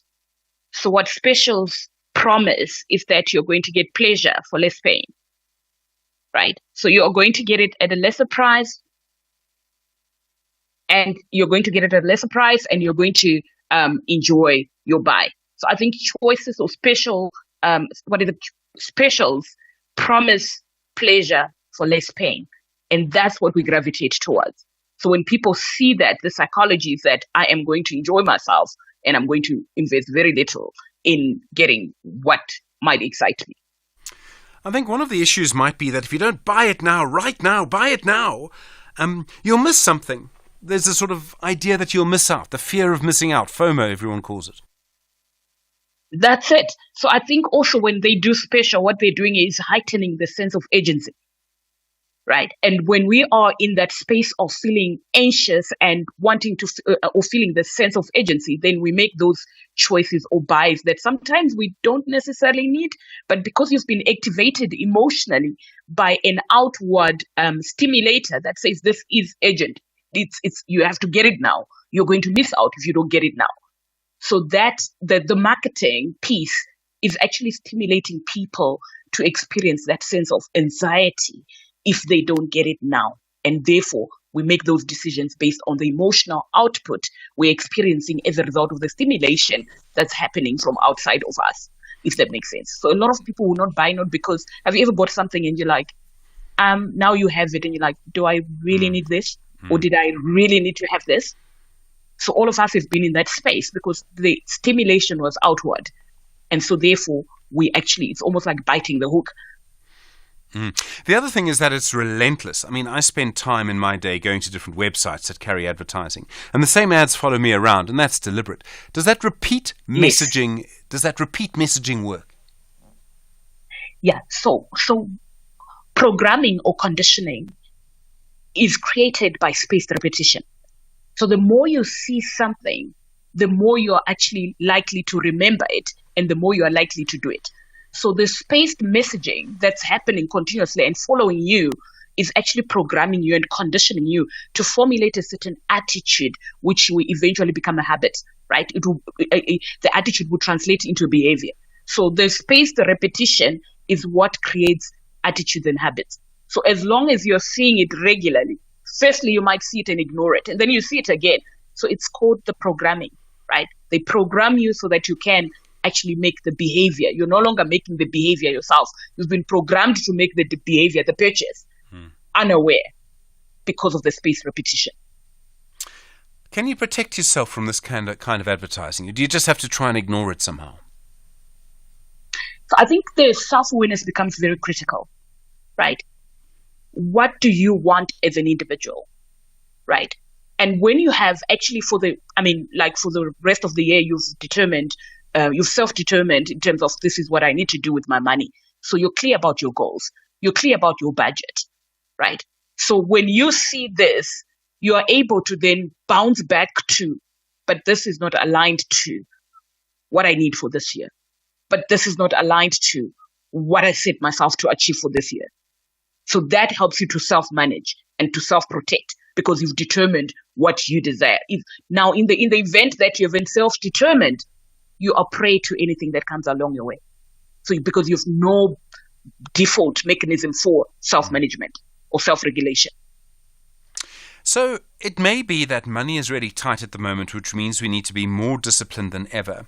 But could that mean that a special deal actually has more power than it normally does? So the argument would go, money's tight, electricity is expensive. Therefore, I must buy an air fryer now because that will save me electricity, and I can do it because there's this special deal. And actually it becomes more urgent. So even though if you were to be purely rational, this is the worst possible time to buy an air fryer, it becomes more tempting.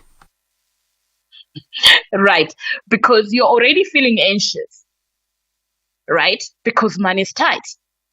There's not enough going around. Your bills have gone up since the beginning of the year. We've seen the repo rate. We've seen what that has done. We've seen how the rand is struggling against the dollar, which affects even the pricing of the products, the daily products we are buying. We're buying less for our money in terms of groceries and all those things. So we are already experiencing anxiety around money.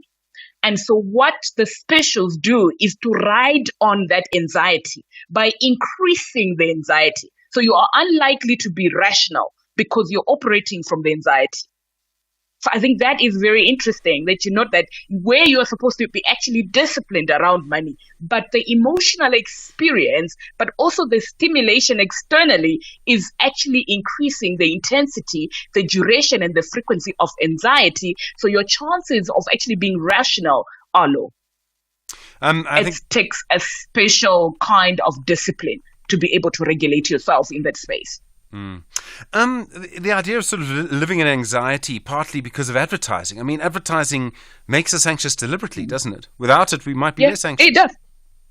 Of course. Yeah, of course. It makes you anxious deliberately. And that because it works for them. Because then you are going to make the decision you probably are not, sort of fully thinking about. You are making an emotional decision. You want to get rid of this anxiety. So what do? Let me go buy. So it gives you a relief temporarily, and then it actually spins back again, because now you realize I've bought this thing and my finances, and you spin back into the same cycle. Mavis Eureka, really appreciate the time. Thank you. Human behavior specialist, author of the book Managing Emotions for Financial Freedom. All right, you have been warned about special deals. 18 minutes to 9 the time. You're with SFM. Your mediated conversation around Black Friday continues. Julie-Anne Welsh is the Chief Marketing Officer at Take-A-Lot. Julie-Anne, good morning. Would I be wrong to suggest that you like a bit of anxiety in our lives? Good morning, Stephen. Look, I think South Africans have needs, and they have shoppers' need states that they need to fulfill. And let's be frank, South African shoppers deserve good deals at great value. And I think with our offering and philosophy around give the best deals at the widest product ranges and deliver it quickly and give back time and money to our shoppers, it makes sense. But I mean, we can already see it in our early access to Black Friday, what people are buying, and certainly what we expect from Black Friday this year in our Blue Dot sale. It is definitely the big TVs, the fridges, the stoves, the small appliances, but actually we've seen a shift to kind of our a lot for less proposition, which is our bulk value household essentials. So Julie-Anne, for every advertising statement you make, I'm going to mention this word. Are you ready? The word is Amazon. Okay. This is your last Black Friday before Amazon comes to South Africa. You have to make the most of it, don't you? Every single year, this is our sort of Rugby World Cup time of year. So we spend sort of 9 months of the year getting ready, scaling, and making sure that we're negotiating the best deals and have the capability to be able to deliver what we promise over this time. So we're running at full steam. We feel like we have focused on being ready. And no more sleeps. 1 minute past midnight tonight, our Black Friday kicks off. So South Africans, ready. Julie-Anne, the longest river in the world is the Amazon. What kind of products are people looking at? I mean, in the past we've seen electronic goods, TVs. You had a little bit of a issue with the Rugby World Cup and TVs anyway. Is that still South what Africans people are... won with that one twice. Not only what? did they get their TVs back, but we won the World Cup. It's a very long river. What are people buying now? There's seasons to this kind of thing, aren't there? Absolutely. So, I mean, we've definitely seen always around this time, TVs are incredibly popular. We know that tech, laptops, Bluetooth speakers, smartwatches are popular. Fridges, stoves, you mentioned a little bit earlier, load shedding. So definitely gas hobs and the ever popular air fryer is always there. But actually beauty brands and personal care are coming to the fore. So those bulk deals, the 5-liter Sunlight liquid, the 100 tablets for your dishwasher, those are incredibly popular at this stage because I think South Africans are looking for good value. And people are sort of buying now for, up until the end of next year and things like that. The festive season. Yeah. Your space is changing, and I sort of used Amazon as a joke, but it is a serious question. It is going to come. It is going to change your space. It's going to challenge you, I think. What impact are you expecting to have in the online sales market? Because there's been so much momentum towards the online sales market. I presume that momentum continues. But there is going to be a lot more competition. There's a competition commission finding that you also have to implement as well. Stephen, what we're most excited about with Amazon entering the market is it signals a really positive view around what e-commerce can become in this country. If we look at e-commerce being about, 4.8% of total retail, there are so many South Africans who have never tried shopping for the first time online. So the convenience, the value, the getting it delivered to your door or picking up at a pickup point, that ability for us to penetrate into the retail market more, I'm super excited about. If we can get more people to try online shopping and really, really see the value and the convenience of it, I think everyone in South Africa will win. And more competition means we have to get sharper with the deals that we negotiate, the value that we bring, the quicker that we deliver. So I think South Africans are set for an incredibly competitive time, but I think it's a time where they're going to win of all this competition coming into the market. And Julianne, I mean, Black Friday is one day, but we see lots of people doing a sort of Black Friday over a weekend, over a week, over Yes. a month in some cases. Is it getting a bit spread out for you? Off the back of COVID, where everyone had sort of a Black November, we took the stance last year to come back to try and bring the essence back to what we call our Blue Dot sale. We brought Black Friday to South Africa in 2012, and we've kind of anniversaried it every year. And with our Blue Dot sale, we usually have an early access where we give teaser deals for the first, from the Sunday before Black Friday all the way through to today. And then we turn on at 1 minute past midnight our Black Friday deals. And then we have a weekend edition. And we have Cyber Monday, which is everything with a plug, incredibly strong deals on most things electronic. And then on Take A Lot Tuesday, which ends our Blue Dot sale, is spotlighting our over 10,000 small business marketplace sellers on the platform. You've literally pushed that door open as far as I can allow you to, Julianne. Do you think there's still going to be space for bricks and mortar retail? I'm talking about shops. And I imagine there'll be some specialty shops, supermarkets perhaps. Mm-hmm. But do you think there'll be a time when actually online retail is retail? I think there's always going to be a need for someone to walk into a shop and go to a mall. I think that's going to persist. We've seen it in more emerging markets overseas. But I think your need state changes with whatever shopping mission you have. And it's great to have the choice. So I think the convenience will always ring out. And I think giving customers the opportunity to either do it online or go into a store or do it omnichannel, I think that's where South Africans will win. Julianne Welsh, thank you very much indeed. Fun to talk to you. Chief Marketing Officer at takealot.com. Well, lots to come. We'll hear from Jan Vermeulen in just a moment, the editor at My Broadband. You're with SFM. Your mediated conversation will continue. In the meantime, let's hear from Rob Byrne and see if he's got any traffic on the Amazon for us. SAFM, guiding you through the rush hour traffic. Not the sort.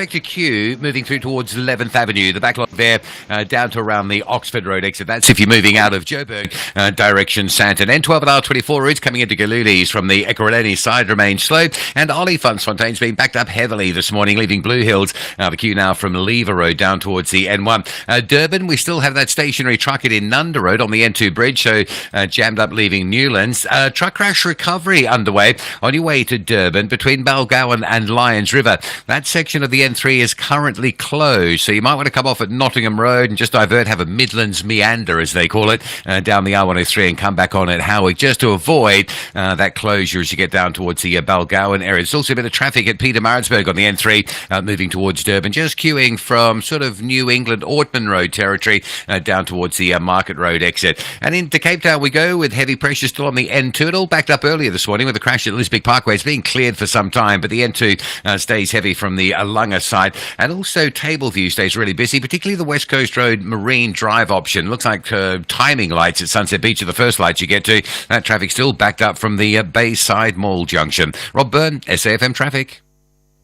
SFM invites you to our inaugural public lecture, delivered by the former Chief Justice Mogoeng Mogoeng. When something is in the heart, you really don't need to be checking as if it was something that was designed to facilitate your appointment. One of the things that I promised the nation was to make sure that transformation happens, with a view to ensuring that work is somewhat evenly distributed among whites, black people, and both black and white women. That is the one responsibility among many that I have pursued with everything within my heart. The lecture will take place on the 29th of November 2023 at the SABC M1 Studios in Johannesburg. Secure your seat by emailing us at info@safm.co.za. SAFM, leading the conversation. Mzansi, we thank you for what you did yesterday, today, and what you will do tomorrow to meet your tax obligations. By submitting your income tax returns on time and keeping your personal and banking information up to date, you have made your tax matters daily matters. Our gratitude as SARS is immeasurable. We thank you for contributing to our country's prosperity. Visit sars.gov.za to keep your details updated. Your tax matters. SARS at your service. Nothing beats the exhilarating atmosphere of Joburg's hottest horse race. This is the People's Race. It's not just sport, it's a lifestyle with a great sense of fashion and a jubilant scene to party and celebrate. Experience the Summer Cup on Saturday, 25 November at 3:50 p.m. live on S3. Also available on SABC Plus and SABCSport.com. Brought to you by SABC Sport. For the love of the game. Mediated conversation on SAFM. Continuing your mediated conversation this morning around Black Friday, which is, of course, tomorrow. Jan Vermeulen is the editor at mybroadband.co.za. Jan, good morning. Thanks for your time this morning. Good morning. It's always a pleasure. Is Black Friday still very much about electronic goods, or do we find other goods are also flying through the couriers? Yeah, there's lots of products that come on sale on Black Friday, and I think it's really a sign of the economic situation in South Africa that we're seeing more people shop for like necessities or non-perishable items that they can stock up on, and it's almost heartbreaking. Things like baby nappies and formula like Nan. So, I mean, basically, people are sort of trying to use whatever money they have to plan for the year ahead. Are the special offers that special? I mean, sometimes I know they can be, but often they aren't really. Yeah. And so a lot of it is, businesses trying to get foot traffic through their doors or eyeballs on their websites. And, sometimes, the deals are not that great, or the discounts are completely exaggerated, but there really are great deals out there to be had, whether it's on essentials or electronics. Off the top of my head, Game and FNB are running a special on PlayStation 5 consoles that's just unheard of. I'm pretty sure it's below cost, but it's in extremely limited numbers, and you can see that the whole point to this is to get people registered in their system and onboarded into their platforms so that there's less friction for them to shop there next time. In other words, it's about getting people into the store. If this was a shopping centre, it's the loss leader. It's about getting someone to come into the store, and then you keep coming, and it's locking people into systems as well. Not necessarily locking them in, but getting them registered, right? So with FNB, there's quite a lot of friction. You have to open an account and all that stuff before you can participate in their sort of e-commerce offerings. With Game, they also have a sign-up process on the website, and once they have you signed up, for example, they can send you newsletters and all that kind of stuff, and so it gives them a way to keep selling to you even after Black Friday. The fact that online retailing, I think, is probably about to change. You would have heard the conversation we had with Takealot. Amazon is going to come in. Is that going to change the way that market sort of works? I mean, this will be the strongest sort of period of competition we've had in that market, I'm sure, since it started. Yeah, it's difficult to predict how exactly it will change, but it has to change. It will definitely change. Amazon is coming into the market with an extremely aggressive offer for sellers to onboard them onto the platform. And if it can capture enough market share, then it could completely cause merchants to bleed from Takealot, who use Takealot's seller platform, to Amazon. And so that puts pressure on Takealot to bring its A game, it's really just great for the consumer and for the industry, as a whole, because this is what competition is meant to do. And the only thing, I guess, that we need to guard against is to have one player completely dominate the space unfairly. If one player is just much better than the other, that's an entirely different discussion. But you can't dominate the space by doing something that is completely outside the bounds of fair competition. But and even now, even with Amazon not officially launched in South Africa with South African sellers, you can get deals on there right now. Amazon has actually been competing against South African online retail for years by making it incredibly easy to import to South Africa over their platform. And so they've been a threat for quite a long time, which has also given South African e-commerce players time to prepare. It's interesting because in many other places you sort of get a sense that actually, it's sort of Amazon. That, I sort of think if I were in the United States, I would only think of Amazon. Here we might end up with two big players. That might be a little bit unusual, I suppose. I'm not sure. Yeah, and then we've got other players that are still making a go of it, like Bob Shop, that kind of retooled, relaunched, reimagined their offering to provide another alternative to that. Plus, then Bid or Buy, has their auction platform behind that as well.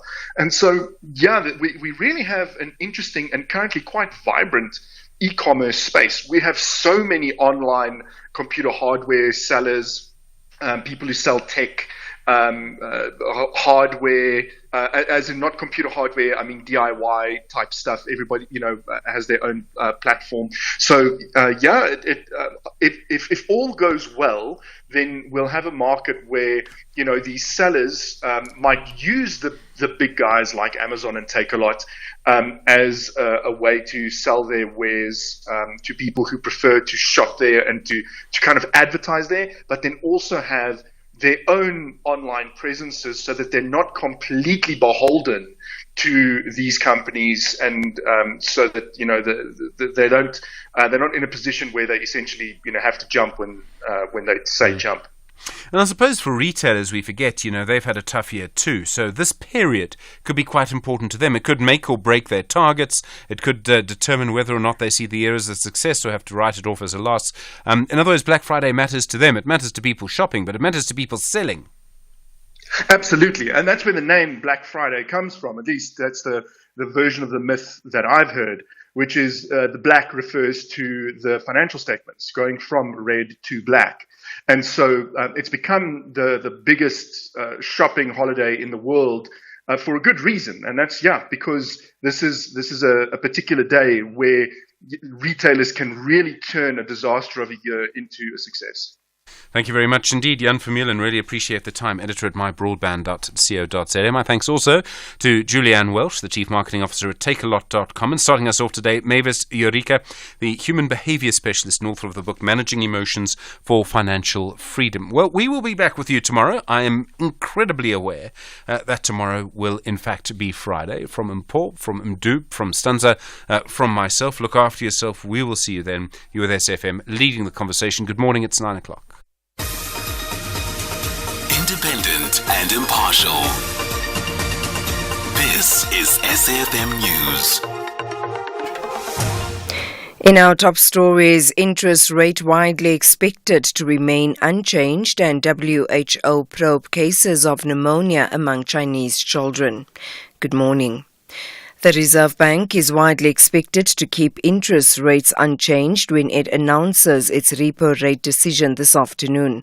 The Reserve Bank has raised rates since November 2021, taking the repurchase rate to 8.25% and the prime lending rate by commercial banks to 10.75%.